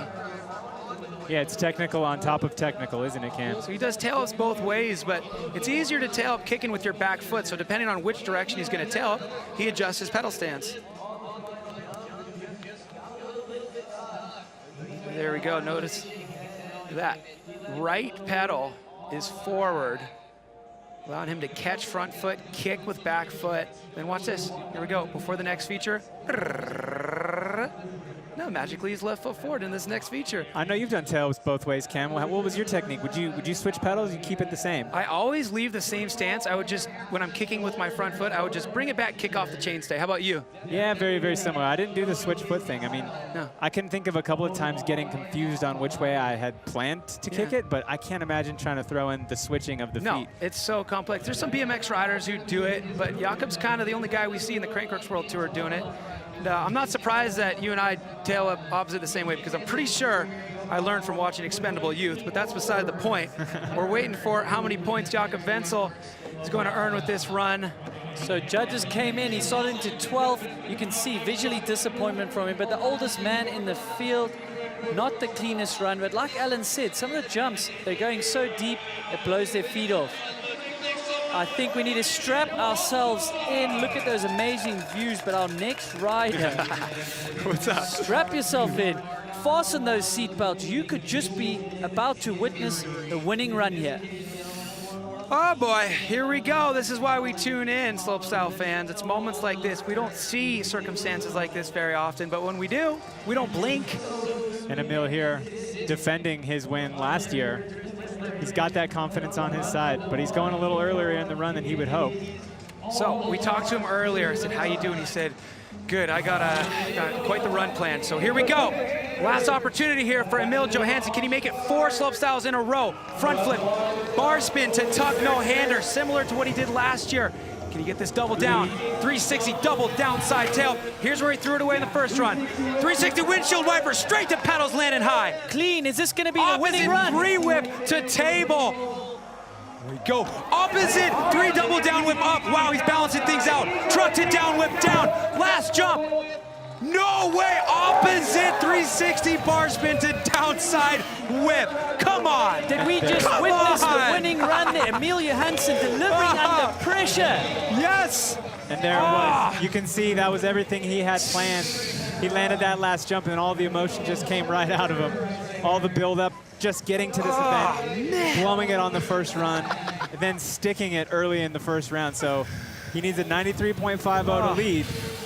What do you think? You think that's capable? I mean, there was absolutely no downtime in that run. There's things in there that we have never seen. Yes, I think there's a chance. You're saying there's a chance. Delivering under pressure, Emil, what a pressure cooker of a run. So, you know, starting out crazy tricks that we've seen before from him, but then it's Emil. So it doesn't get easier every event, it gets harder. He goes 360 double downside tail up. We were impressed with the single before, and then the 360 windshield wiper, the trick that helped him win Rotorua last year. Yeah, he gets that on a hip, links it right up into this Oppo 3 whip to inward table. And then, yeah, oh, what? You liked that? 360 downside dub, huh? Well, I'll do it my opposite way up into the whale tail, truck to down whip out, and then come on, it's just got the full package, man. Oppo, truck to down whip. Yeah, so much technicality in that run off of every single jump. He's tail whipping, he's throwing the bars, he's spinning, he's flipping, he's doing 3 and 4 combos per jump. I mean, you can see how excited he is. That was definitely his plan. There was no last minute changes there. And for a man that's been through so much adversity, but so many highs as well, the expectations must be rising. He hasn't lost a slopestyle event since 2019 at Joyride. Wow, incredible run. It had everything, Alan. I mean, it's actually so confusing. It's to see Cam have to concentrate so hard to call those tricks, then you know the level of difficulty. Yeah, absolutely. Tail whipping in multiple directions, spinning in multiple directions, definitely the full package. You can see there, look, his pedals were a little off, but he has the composure and the wherewithal to know exactly where his pedals are before he puts his feet back on, makes the adjustment, and lands in. You know, 2 of the spots that really, really stand out for me is the cannon log and the whale tail. One of the reasons why tricking off that is so hard is it's completely blind. Okay, so Emil, I'm still catching my breath, my man. That was absolutely fantastic. I feel like I was lucky enough to bump into you this morning after a practice run, have a little chat, and you told me, I said, how you doing? You said, I got a big run planned, and you obviously wasn't surprised by that, but at what point during the week of practice did you have that run in your mind? Did you make those decisions? It's a tough question. I mean, can you hear me at all? Yeah, we got okay, you. Perfect. I mean, that plan has been roughly in my head since I was here last year.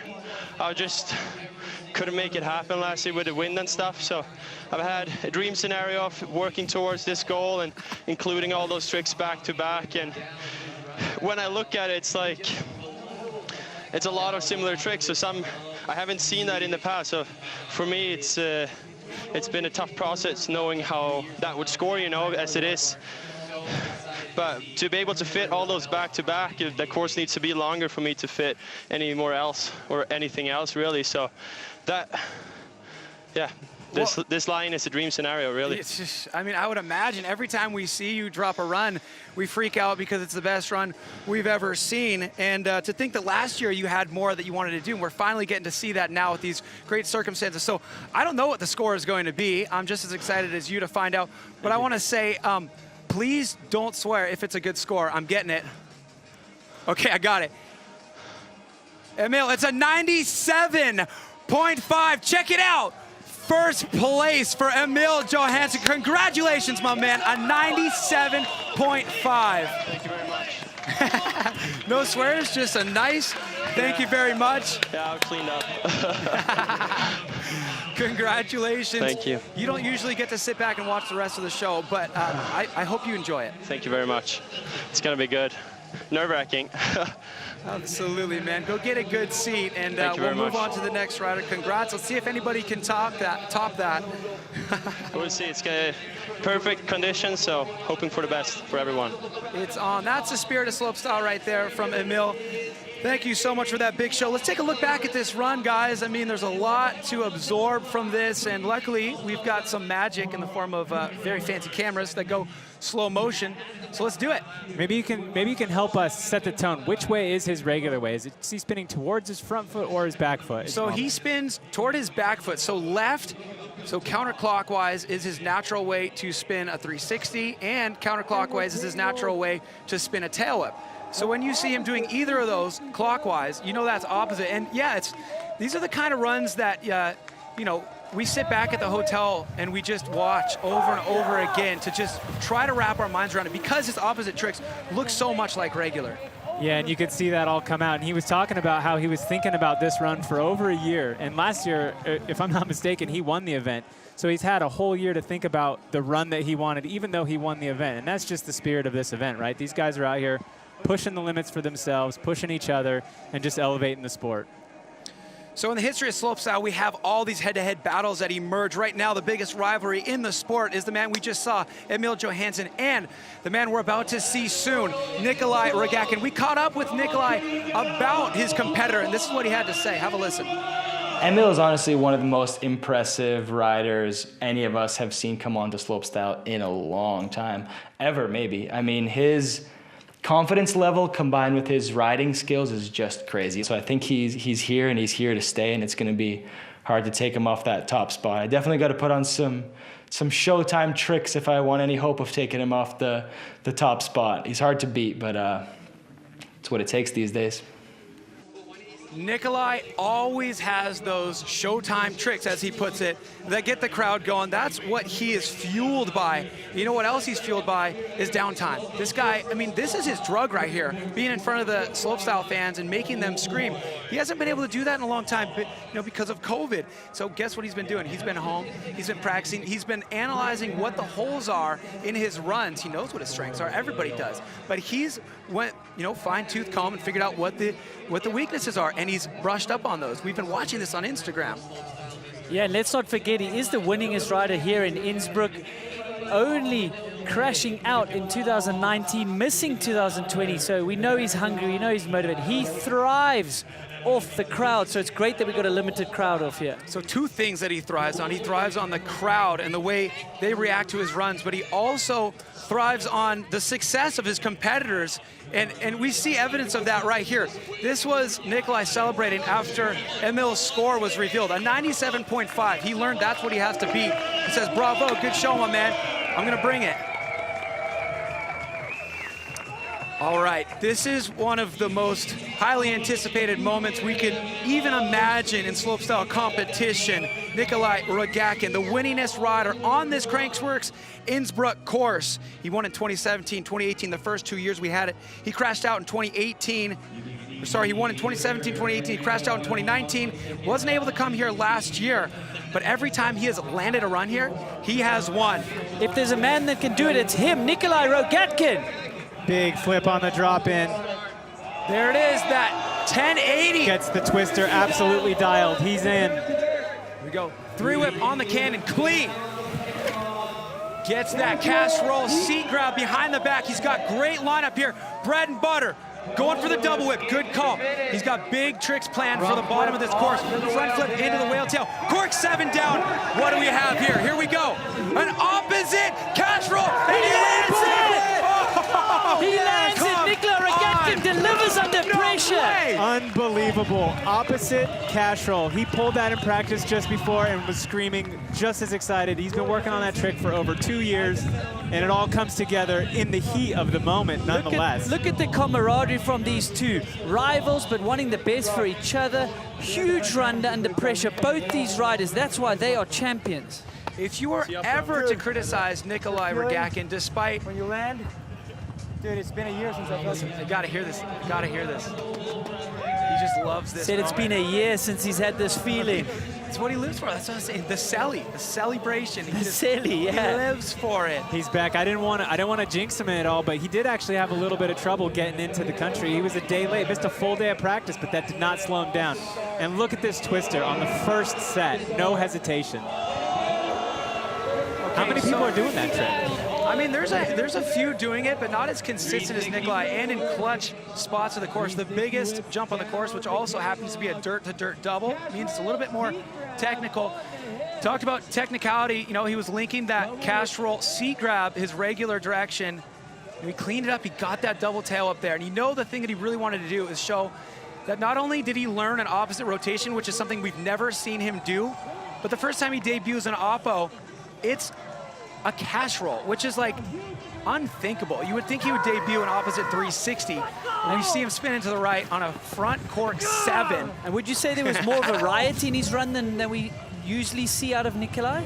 A more of a what? Variety. Oh yeah, that's it. Compared to his normal run. Bangers, but not always enough variety. If you were to ever criticize his, you know, his approach, it would be not enough variety, not a single opposite trick in an era where he was competing against guys like Brandon Semenuk, Brett Reeder, and now Emil Johansson, where that is their bread and butter, is going everything multiple directions. He says, all right, it's 2021. I had some time to practice in 2020. You guys were competing. I missed it. I'm going to debut an opposite cash roll. What's it going to be? He needs a 97.5 to go into first. What will it be? No! 95 is so close. Second place for Nikolai. You delivered under pressure. You're back in competition. Awesome to see. Look at that. He saw the score, and that was enough for him. His season started. He knows where he's headed. Look at how many, what is that, top 5 are in the 90s? How often does that happen? The riding level has increased. I think people took advantage of COVID. They tightened everything up. They're doing amazing jobs out there. And obviously the judges can, you know, the winning run can be a 40 if they wanted, but they know what these runs are in the context of the history of the sport, and it might be the first time we've ever seen that many 90s. So Garrett Meacham, top of the course right now in his first ever Crankworx Slopestyle appearance. He had issues in his first run, but here we go. He's got another opportunity to be cozy on that flight home. Flip on the dirt to dirt. 3X on the cannon. There we go, cork 7. Over rotating it nicely to match up to the landing of that hip. 3-whip to bar.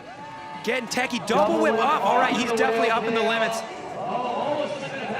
Issue out of the whale tail, but finishing strong with a backflip, tail whip, catching early. And a great first appearance on the Crankworx World Tour slopestyle scene for the youngster Garrett Meacham. Yeah, making it to the bottom of the hill is going to just be something he can, you know, hang his hat on and build from. He's in the show, you know, he's not going to win the first time out. These guys are riding so unbelievable, but still huge tricks and showing what he's capable of. Okay, you were talking about what it must be like to start the competition, and that's not easy. What about dropping after Emil and Nikolai? That is so wild. I think he did a great job. Yeah, he's had 2 of the worst pressure-filled situations for a rookie, but he delivered. I mean, that's redemption for me. He got a clean run, threw some big tricks. I mean, the future is bright for him. Yeah, it's all good from here if this is going to be a way to cut your teeth.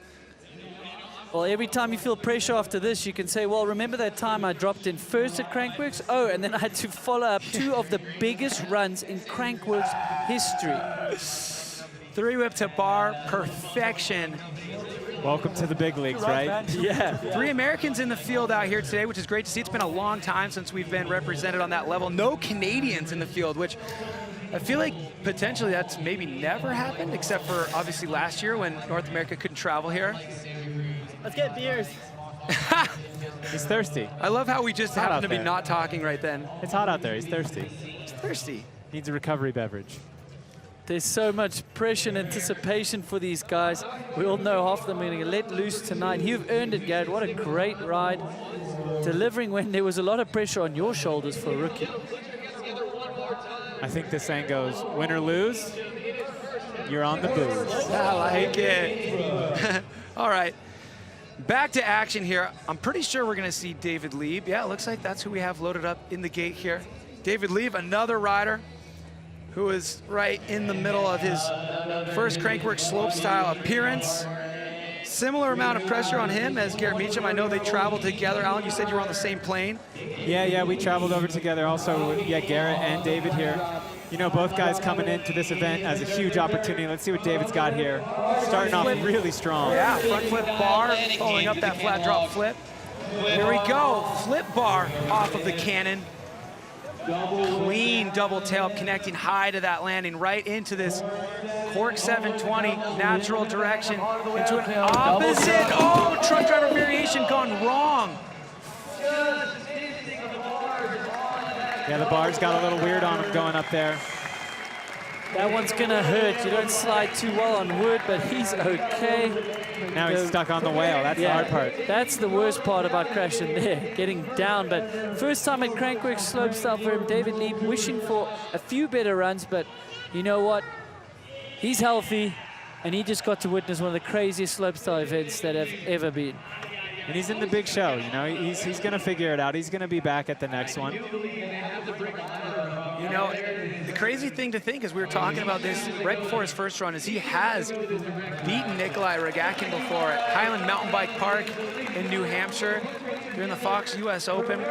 So he absolutely has what it takes because I watched those runs. Nikolai was on a heater and David still scored higher. So expect to see more from David Lieb. It's kind of hard to tell what went wrong. We got a better angle here, Alan. Yeah. Yeah, he just got a little ahead of it and reached for that second bar spin a little soon, and he wasn't quite set. If you don't have the throw right away, see, he missed that one. Oh, yeah. And there's just nothing you can do. You can't pull it back at that point. Well, he was thinking opposite double truck up into that whale tail.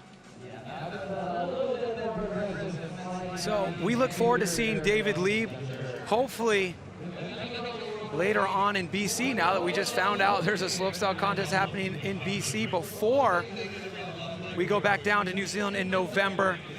The next rider we have ready to drop in, Lucas Knopf out of Germany, a rider with a gigantic social media following, Instagram, YouTube, tons of fans. Let's see if he can make them proud. Truck driver to start things off the flat drop. Backflip, bar spin to tail whip, landing high, almost too high, but holding it together into the cannon. Nice 360 downside, one-footed can-can with style, and boom, count them, 3 tail whips, trip whip on the left hip. Oh, 3 whip on the right hip. Yeah, coming up a little bit short on that second hip, having to take some pedals. Look! Still with the double truck to tail whip, I mean. Hey, I'm digging that heel clicker up into the whale tail, but I thought that was a sign of him waving it off, and then he just completely dumps out the bag on the final jump. And like you said, there are points to play for the World Tour, for staying in the competition, going old school with the heel clicker. Is that Mike Metzger? Let's be honest, guys. Can you still bend enough to do a heel clicker? I did one not too long ago. I still got that. I haven't attempted it for a long time. I have no chance. Look at this. He goes, I don't have enough speed. Heel clicker. Let's do that. But he's like, oh, man, I'm here. I got this beautiful jump in front of me. Let's do a 360 with 2 bar spins and then a tail up. And why don't I just put both feet perfectly on the pedals? Yeah, that was solid last jump. Unfortunately for him, having those troubles again in that second run, a little bit higher up, but you know, solid run. He's walking away with some confidence, doing some huge tricks, cleaning it up in the second run, better than his first run, I think. You know, it's all about that ranking, those points to stay on tour. So let's see if he increases his score.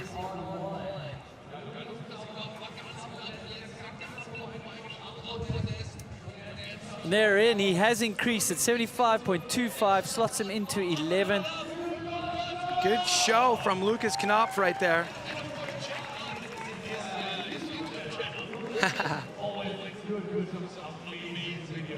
So way to go there for Lucas Knopf. Crazy to think that run, you know how wild it is. If you have one little slip off out of 15 people, you're sitting in 11th right now, even though that run was so banger. But Max Fredriksson out of Sweden, he has tasted podium. He loves it, he wants some more. He's battled back from injury. Currently 11th in the world. He had 7th here last year. He would love to see what it's like to grab a silver medal or a gold medal for that cabinet. That's a quest he's on this season. Let's see if he can make it happen here. Truck driver down the start, drop, backflip, double bar spin, wanting that tuck no-hander, but still, it's a backflip double bar spin that will get scored. Yeah, he needs to just stay focused here and stick to the plan. There we go, good to see. He's sticking with it, double tail up on the first hip. He might be waving this one off now. We've seen him do that in the past.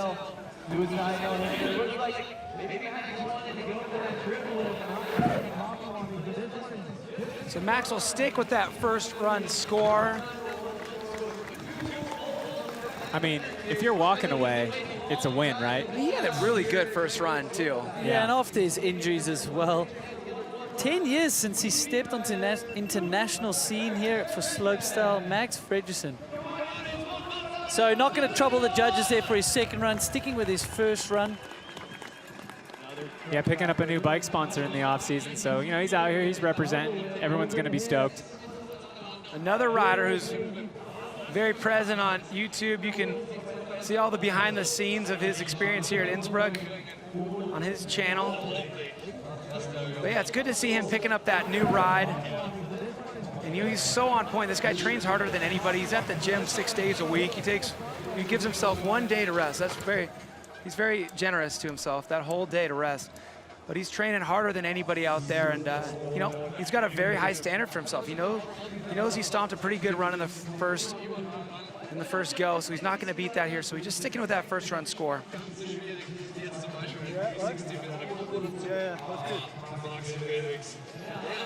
So there, scores in. He knew it. Wasn't going to trouble the scorers there, but he is ranked still in 10th position after his first run. Yeah, you see, he just did the pat down check to make sure he was all healthy. Good. Yeah, gave he's him right. double Riddled with injuries the last little bit, so he knows he wants to get through here unscathed. He's got 2 more Crankworx World Tour events this year. Now we just found out this is a full World Tour like we're used to seeing. So, you know, there is something to be said for that self-preservation. Thomas Lemoyne, big night for him last night. He wowed the crowd, qualified first and took the win in speed and style, pulling out that double backflip off the final jump. Issues in run number 1, but still, you know, he's still scored higher than a lot of these guys we've seen go ahead of him. So currently in 9th place, you know, if he stomps his run, this is going to be one that can get up there into podium contention. Truck driver down to start things off. Double backflip.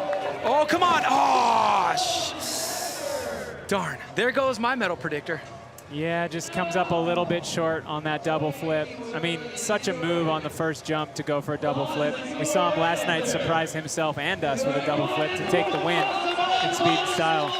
You know, he's going to be thinking of that overall king of Crankworx. He has a pretty healthy lead. He's walking away with his health. I know it's not what he wanted, but, you know, great week here in Innsbruck, Austria for Lemoyne. Hard to have perspective right away in that moment because you wanted to stomp that run so back. But yeah, with the big picture perspective, you go a double flip, crash, and he just slid out. That's a win. So I'm thinking about how last night he was double flipping a smaller jump. He's maybe kind of thinking about the fact that this is so much more big, wow, great at talking. This is such a bigger jump, and he probably didn't want to over-rotate. It looked like he might have gone a little bit too slow into the jump, and also maybe under row a little bit. Yeah, this is my reaction after I realized that my perfect medal prediction just went away. Bye-bye. You're pretty close, though. Pretty close. And we knew that if he tidied up that run, if he had landed that double flip, he had some really big tricks down the bottom. He could have troubled the scorers and easily slotted into podium position, though, Cam. Well, he might stick around with top 10 points for King of Crankworx, which he's currently leading, so it's not all lost. There's so many more, you know, there's wars in these little battles, you know? We've got the Crankworx Slopestyle overall, we've got the Crankworx King overall. But look at this, Paul Couder up at the top, one of the most unique riders in the field, fresh back from a pretty brutal knee injury. That's why he was celebrating so much when he absolutely stomped that amazing run in his first attempt. And it was flawless, so it's going to be interesting to see what he tries to brush up on here in run number 2. Paul Couder out of France on course, flat drop flip to kick things off. And he's going for a double flip. Yes, and perfect. We watched Lemoyne and said, all right, I'm gonna go a little bit faster. Backflip, one-footed can-can, taking a paddle. And then, come on, yes, a little over row on that 7, but he hangs on. Opposite 360, one-handed X up. Drops a foot, but holds on. There we go, backflip bar spin into the whale tail. Truck driver out. He's got speed for the final jump. What's it gonna be? Cork 7, opposite Cork 7. Stopped on the last jump. All right, he's gonna be screaming again. Look at his competitors, they are stoked for him. Look at their emotion, yes. Feel it with him. Yes. This is not a show, it's flowing out of him. That was a heck of a run. Celebrating with his brother, Nikolai Regatkin and Max Fredriksson. So much adrenaline, all the emotions just coming racing out there. To double flip that first big jump going into the first turn. I mean, just to be able to keep the composure and to know that I'm going to try this very dangerous, very risky trick right and have all the jumps after. Yeah, look at this thing. Boom. Listen to the crowd, too. Amazing, amazing. A lot more riders have added that trick to their repertoire this year. So check it. Here we go. We got the 720, regular direction. More on that later. The opposite 360 one-handed X up. Then he's thinking, all right, you know what? If I can stomp this oppo Cork 7 on the last jump, I'm gonna have a heck of a run going. He's screaming right away. And there's that last jump, that opposite Cork 7.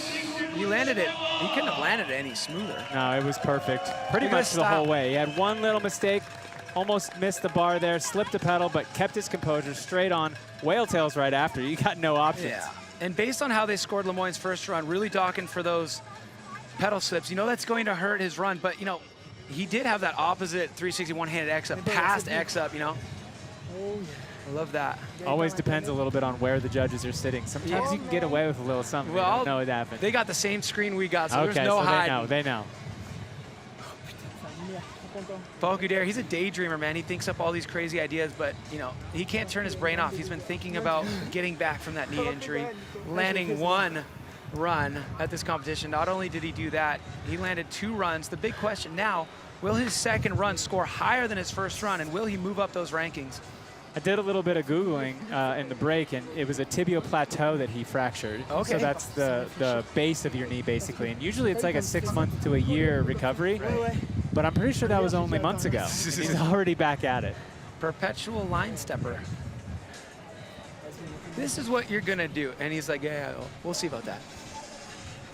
One of those people who just has so much passion for what they do and loves to prove doctors wrong. Yeah, we used to stick to the half rule. If the doctor said, you know, you're going to be off the bike for about 6 weeks, you chop it in half and in 3 get on the bike and see what you can do. It's kind of accurate, isn't it?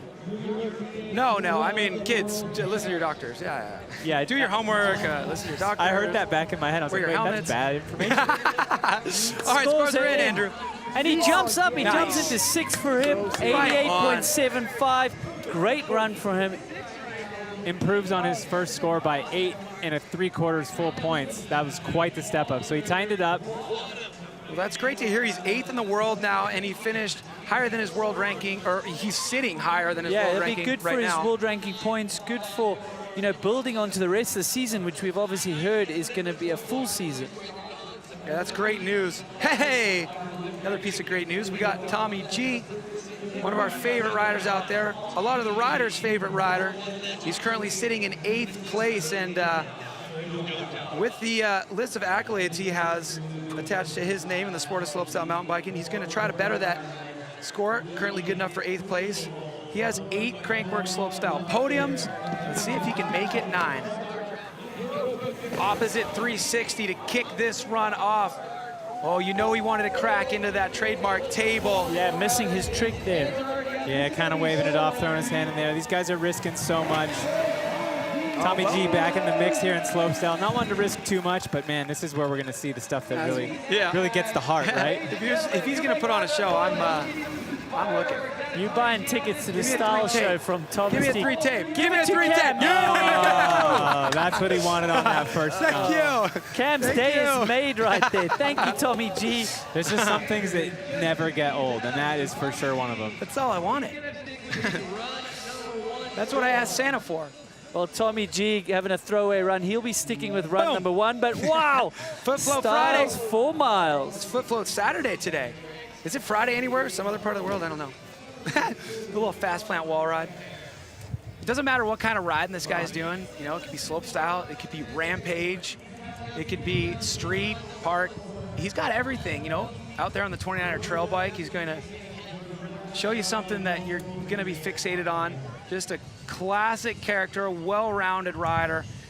Going to stick with that first run score, currently good enough for 8th place, and we want to see him on the rest of the tour for the rest of the year.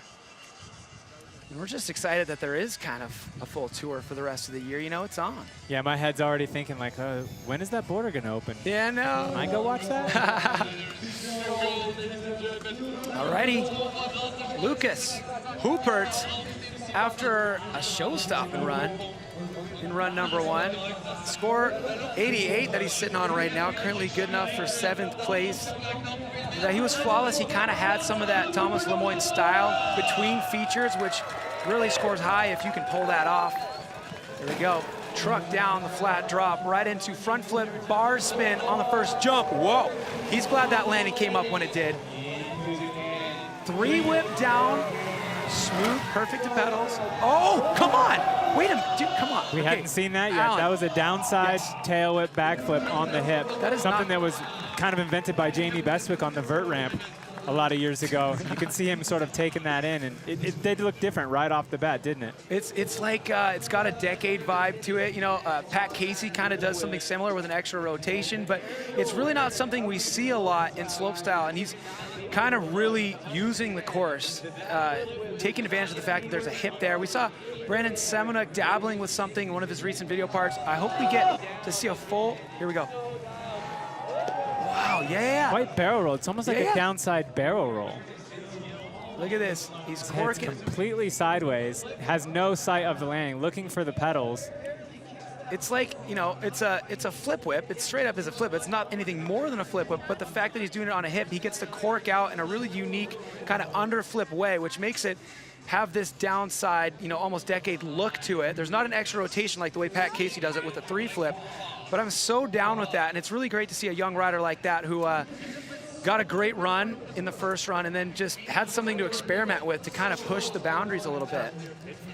So Lucas still staying in 7th position. That a great result for him. Our only rider from Switzerland in the field. So great showing there from Lucas Hooper. And look at this, look who we got. This guy was leading the charge for a long time today. He's now finding himself in 4th place outside of podium contention. 5th place, look at that. So his best finish so far on the World Tour is a 4th. He's outside that right now. He hasn't tasted podium yet, but he's got a chance. And he's got a 90 already. Yeah, let's see what he can do. Yeah, first rider to get a score in the 90s in run 1.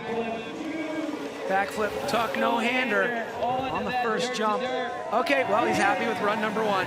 Yeah, he's going to take that one to the bank. You know, he's got a 90, a score of a 90 in a Crankworx Slopestyle course. He's sitting top 5 right now. I think he's happy. Yeah, two boner areas, 3 boner areas. Does this make more of those? Like, is he going to? Wow, how's the extension on that? Hamsters together. Yeah, just having fun out there. That's what you like to see, you know, riders. It's all serious, it's all business, but they get down here, they're confident, they're happy with their runs, and you get to see them out there just having a good time. They got to be realistic. If you know you don't have it this event, to go and risk it, get hurt, you're going to get, you know, you lose so much time coming back from injuries. Yeah, risk management is a huge part of this game. It's so key, you know, to have a little bit of longevity. It's just so much better to think about it. You know, great run, first run, but I ain't going to get into the podium position. So, you know what, I'm going to go home, do my homework, and come out swinging at the next event. This might not be the same as, you know, slow-mo replays of Tommy G's run, but same amount of entertainment value, just in a different way. Here we go. Oh, yeah. Finished off with the backflip tuck no-hander. Yeah, almost had his hands behind him on that no-handed flip. Here we go. There we go. That is full extension and commitment on the bar hump. How many thrusts did he get in this one? He got 2 up the whale tail, I think. Yeah, this one was just the one big committed one. Yeah. Hey, 10 out of 10 for commitment there. He's laughing too. Yeah, no, he's having a good time. There's so much pressure and stress involved. Like you said, Emil's been thinking about his run for a couple months now. 8. So when you can have a clean run, oh, you know, you're just so relieved. You're having a laugh. As you heard, some of the guys are going to have a few adult beverages tonight. They've earned it. Yeah, what kind of score do you give for a run like that there, Andrew? Oh, not bad. They appreciate there weren't many tricks in there. He clearly got scored pretty good for a bar hump. So I feel like you should be able to score with emojis on a run like that. No emojis. So I think Tim Bringer has found his rightful home. He came from a BMX background, but he's right at home here in slopestyle. He also got 3rd place speed and style last night. So we're looking to see more of Tim Bringer, but look at who we have at the top right now. Eric Fedco. Our cameras caught up with him earlier on in the week. Let's get inside the head of this young German slopestyle assassin. Sometimes you have like a good first run, but you're like not in the top 3 or top 5, and then you're like second run, maybe I'm gonna try something I haven't done in practice just to step it up, you know. Set the first run for sure, and then if you want to climb up, then you have to improve. Our story is far from over here. He's got a ridiculous run sitting in the bank right now, and he's of the mindset that the second run is for experimentation and dumping it out. Whatever you may have been leaving on the table, he's about ready to try to clean his plate here. This is always the spot I'd love to be in back in the competing days. You know, you have something that you've been thinking about in the bag, you have a solid score. You know, if the contest ended right now, I'd be happy. And then you can just go out there and try to put the cream on the top. So just nothing to lose attitude, and if he's willing to risk it, this can be a great opportunity. He's one of my new favorite riders, I must say. I like his attitude, like the style. Sitting in 4th position, can he throw down anything bigger and get into the podium position? I know what he has, and I know little things that he can add here. He's pumping up the crowd to rally the motivation to be able to pull this off. He's looking to beat a 91.5, better his score. And most importantly, he's looking to slide into podium position. Calm and confident, here we go. Currently sitting in 4th place, here's Eric Fedco, double truck down. All right, he's already up in the ante here. Backflip, Superman C-Grab, can't wait to see the side angle on that. The crowd's reacting, it must have been big. 360 tail, so clean, grabbing a pedal here into the, oh, he missed the C-Grab, Indy 3. Okay, that's it. Oh, so stylish. So this will become a throwaway run. Fedco laying it down for the crowd. Unfortunate, couldn't have a better second run. Oh, you know what? He had a second try at that 360 Indy, and he didn't get it there either, so he can't beat himself up too much. No, great event for Fedco. Nothing to be ashamed of. Big rollback. Let's see if he can pull it. Now the hard part in the gravel. Well, absolutely stellar day for Eric Fedco. He's going to finish off the podium, but he showed us what level he's on. Now let's hope for a side view of that backflip Superman C-Grab. Huge. There we go, yeah. I would say that he was horizontal. It was the body, legs straight. And here's where it all went wrong. He was thinking about, most likely, that 360 Superman C-Grab Indian Air. I've seen him get back on, chuck up R-spin, so he's probably got a lot going on in his mind. It's all about order of operations when you're trying to do 3 tricks in a row. Yeah, it's such a cool drone shot, getting to watch these guys come from the top all the way to the bottom, getting such a good perspective. You see that foot off, hand on the seat, you know what he was going for. So, luckily he had a stellar first run, good enough for 4th place right now. Just look at the air time. I mean, these guys are up in the air for so long, so much time to do stuff, so much time for things to go wrong. And even when they're just chilling, you know, it's still a little bit of artwork to make that happen. This is kind of perfect. We've got the banger runs. We've got riders who stomped a good first run, but give us a nice little show of style in their second run when it kind of falls off the tracks. A little ratitude in that one. You guys have ratitude in mountain biking? Oh, yeah, no. Stare at your buddies in the air? Yeah, absolutely. So Eric Fedco going to lean on that run 1 score of a 91.5, currently good enough for 4th place. He will stay in 4th place. We've got one rider left with an opportunity to move up in the rankings. He had a flawless first run, which always makes you think, what is he going to try to add? That rider is Torquato Testa, the final rider with an opportunity to try to beat that 97.75 or that 97.5 from Emil. He would need a 97.75 to better that score. I mean, he's currently already sitting on the podium. It's going to be interesting to see if he goes for it or if he goes, those guys are on such another level, but let's see. Talk about nothing to lose. He's already on the podium. Absolutely nothing to lose. Our last man to come down and run 2. Truck driver down, he's going for it. Oh, you know what? Not gonna happen. He's gonna enjoy that time on the podium tonight. See another style run here. Yeah, job well done. This is gonna be your bronze medal man right here. Glory run for him. Going home with some hardware. So big showing out here for Torquato Testa. Look at that. Finishing it off with a nice cash roll. Front cork 720. And Torquato Testa, I mean, he is absolutely on form. Currently 6th in the world.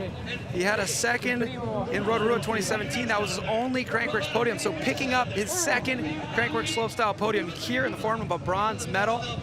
The only thing left from that trophy cabinet is a gold. So great showing out there from the young Italian rider. Well, he's 27. He's actually up at the higher end these days. It's crazy to think he's been around for a while now. I don't know if he's thinking about that that slopestyle course we heard about in Canada, but I'm thinking about it. I'm thinking about it too. With those McDuff, come on. Yeah, with the Reeder and McDuff putting it together and the way Darren said they're working together to build the thing, I mean, I think we're going to see one of the best courses we've seen out there. This is how I think the conversation went at the dinner table. Matt says, I got an idea. So first feature is going to be a 100-foot tall loop. And Brett's going to say, maybe we just, let's talk about this a little bit. All right, so Torquato Testa sticking with that run 1 score. He doesn't want anything to do with that 42.25. He'll hang on to that 93.25 and a bronze medal. It's early in the summer. There's absolutely nothing wrong with walking away with a medal and your health.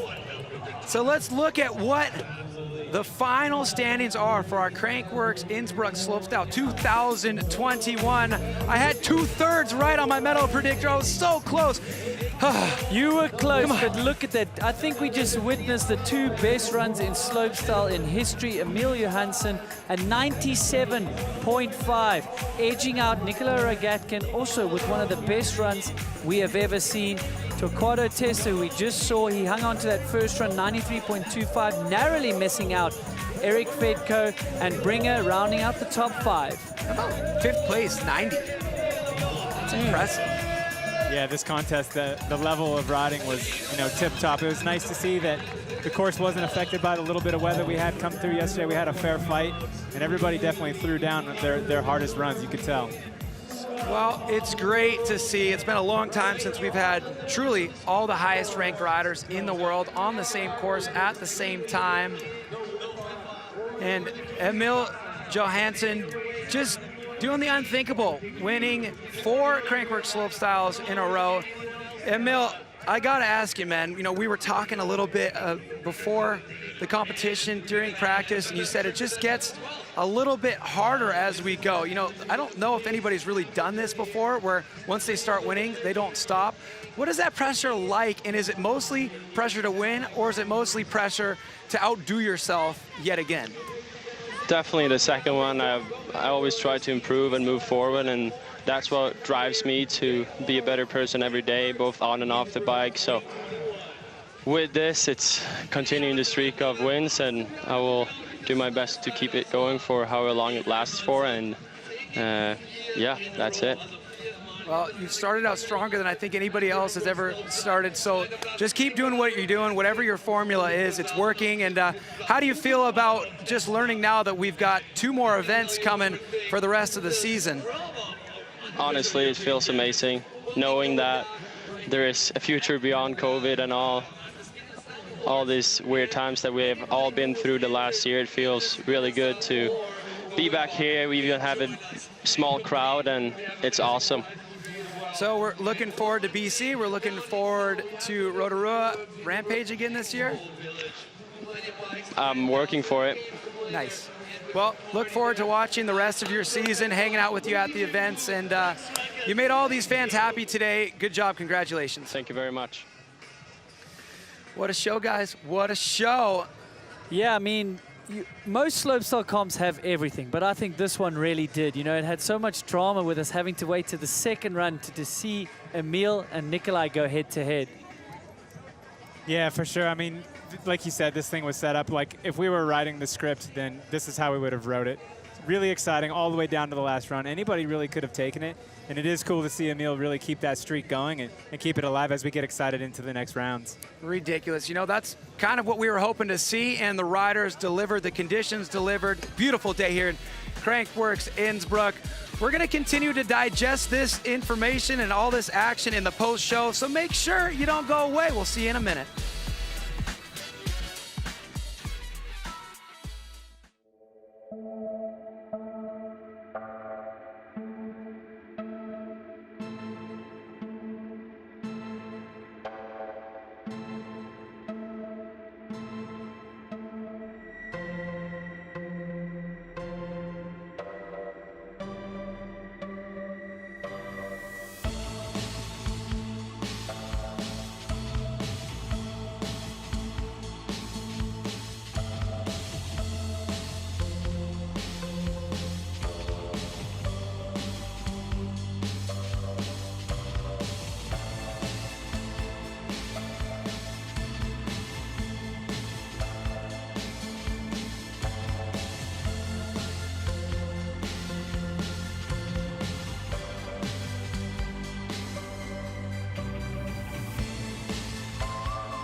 All right, we're catching our breath here after a breathtaking Crankworx Innsbruck Slopestyle 2021. And when the riders are on this level, it takes some time to really wrap our heads around what we just saw and further analyze what happened, what could have potentially happened if things were shuffled up a little bit. And obviously, we're talking about the top 2 spots. Those are the 2 guys we were looking at all day, you know, for the last 8 months, waiting for them to get on a course together. Emil dropped his second run, stomped it before Nikolai. Nikolai's left with that opportunity to try to beat him. He ended up with a 95.5, 2.5 points behind Emil. But looking at the run that Nikolai did, Alan, what do you think he could have changed a little bit to potentially scoot up those 2.5 points that he needed? Yeah, you know, when we saw him get into that first hip where he had the trouble in his first run, you know, I was kind of expecting that triple whip. That was what we were saying we thought he was going for, and he did.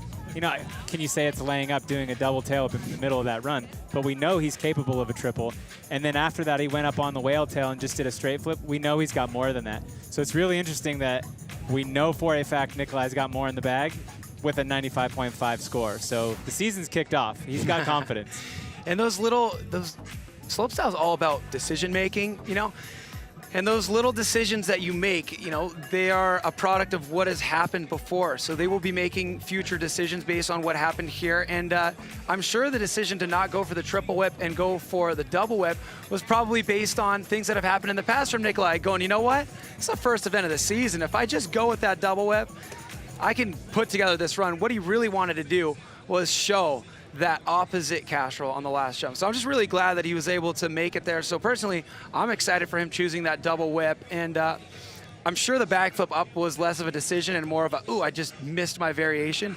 But we watched that opposite cash roll right at the end of practice, and I watched how excited he was to launch it, and I know how badly he wanted to just feel the crowd after he showed them that, you know? Yeah, it's almost a win for him just getting to do that in competition. But let's not forget, he said he's been away from competition for so long, over a year. So, you know, those sort of nerves, the strategy, like you said, he could have potentially brought more to the table, but he wants to start a solid year off, you know? You don't want to end up in 12th position with a crash, knowing you could have easily been in the top 3 for points.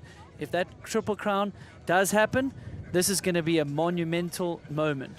So this is good news season right now, you know? We're excited to see Nikolai get back into slopestyle competition. We're excited to learn that there's a whole another Crankworx event that we didn't know about, but we're gonna pop the cork on something exciting. In addition to those 2 pieces of information, middle of July, a whole new event you're gonna see these riders. Copenride in Copenhagen, Denmark. Here's a little tease at what you can expect.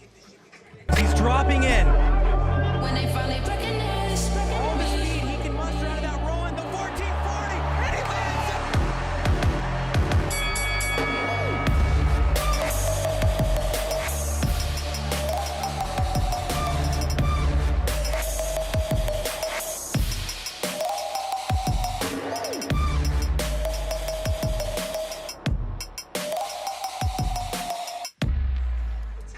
So that's exciting. I mean, an event that's going to be in the city, big, gigantic features like you would see on a slopestyle course, but a little bit more vibe similar to what you'd expect from Red Bull District Ride, which we haven't had for a long time. So it's always fun to shake up the events with those kind of unique ones in the city. So I think Copenride's going to be a good one you're going to have to tune in for. What do you guys think? Yeah, I mean, we've had City Downhills, and District Ride was so famous. We take mountain biking to the people, so that's going to be great to see.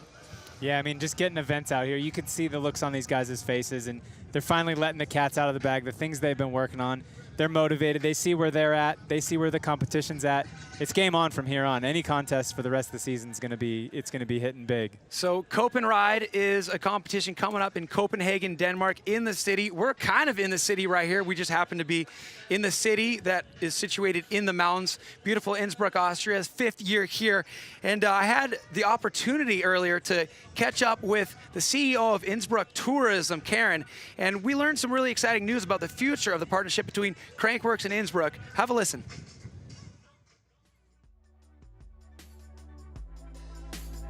So I'm lucky enough to be joined up here in the booth by Karen, who's the CEO of Innsbruck Tourism, which is the main sponsor of Crankworx Innsbruck. Karen, thanks for joining me up here. First of all, congratulations on 5 successful years of Crankworx Innsbruck. And I'm curious, what has been the impact of having a Crankworx event here, and what have been some of the major achievements? I have to say the Crankworx Festival is the driving force of the whole development of mountain biking in Innsbruck. Without Crankworx, we would be not on the level where we are today. So everything started 5 years ago, and we were convinced it's not only Crankworx, we have to establish a bike park. So both together, the establishment of the bike park and the Crankworx Festival, this really makes it happen that we now have an awareness in the world as a mountain bike city. And that's really cool, and also the overnight stays of mountain bike guests shows our result.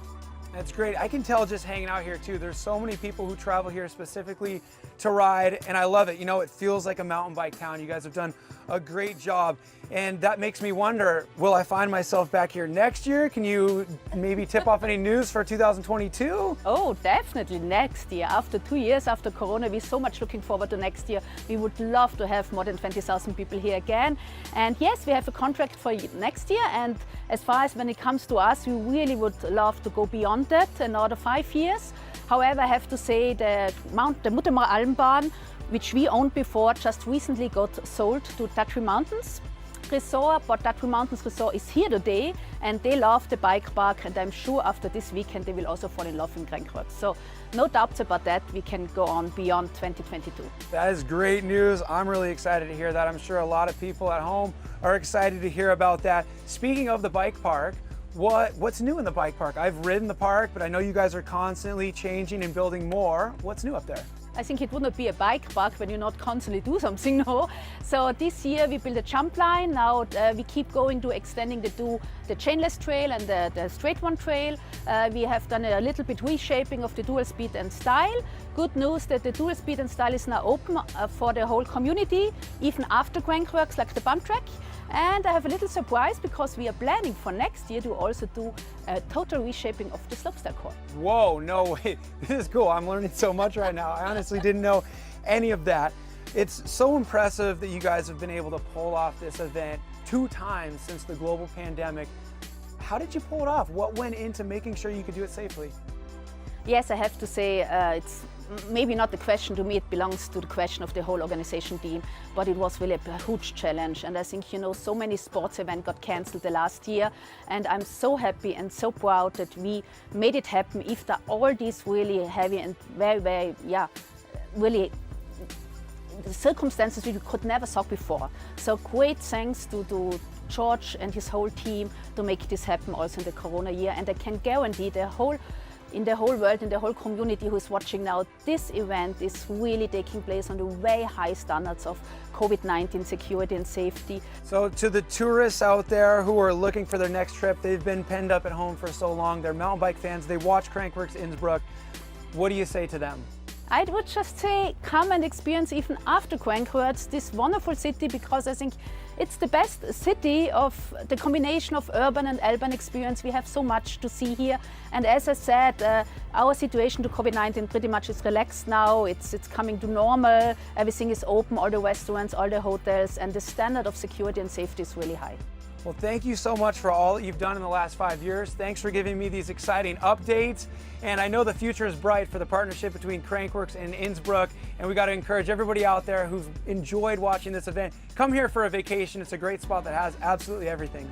You just so much thank you. I also want to add some thank you to that.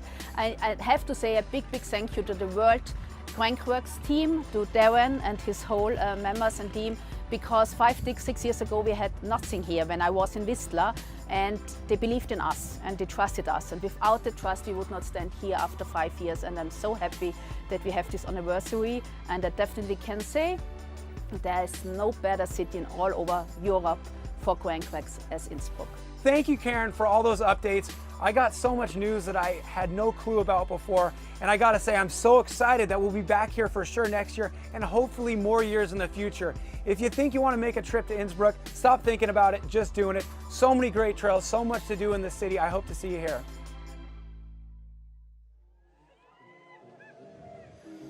So do it. Come out, hang out. What can you expect to see if you do come out? Well, maybe a brass band just cruising around in Lederhosen. We are in the Austrian Alps, after all. So everybody out there just enjoying the rest of the day. We moved slopestyle a little bit early to accommodate some weather that was coming in. You can see the breeze is coming in right now, so we slid it in just in time, and what a show we had. Final thoughts, my guys. Andrew, you first. I'm honored to be able to call these runs. Emil, I just am so blown away at how he comes back from adversity, and now he is unstoppable. He's unbeaten in Crankworx Slopestyle, so that's incredible. But Nikolai, a world's first again from him. I just cannot believe at the level each year they come. It just gets better and better. I don't even know where it's going to stop. I'm a bit scared. Yeah, and Emil really coming into his own, like you said. He held composure. He had that mistake in the first run. It didn't seem to bother him. He was going early in the run order in the second runs. He came out, he stomped exactly what he had been thinking about since last time he was here when he won this event.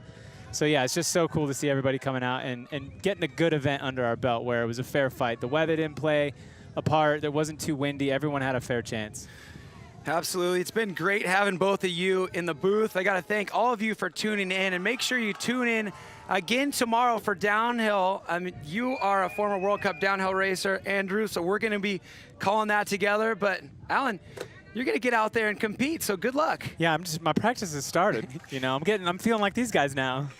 You better get out there. You're going to get a little bit of FOMO right now because we're seeing what practice has been like on this Crankworx Innsbruck downhill course. So a big thanks to Andrew Neethling and Alan Cook for joining me up here in the booth. I've been your host, Cam McCall. A big thank you to all the fans out there tuning in for Crankworx Innsbruck Slopestyle 2021. We'll see you tomorrow for downhill. I say the three of us go down there and join the band. What do you think, guys? I think so. Let's do it. We got stuff to do. Bye-bye. We'll see you tomorrow.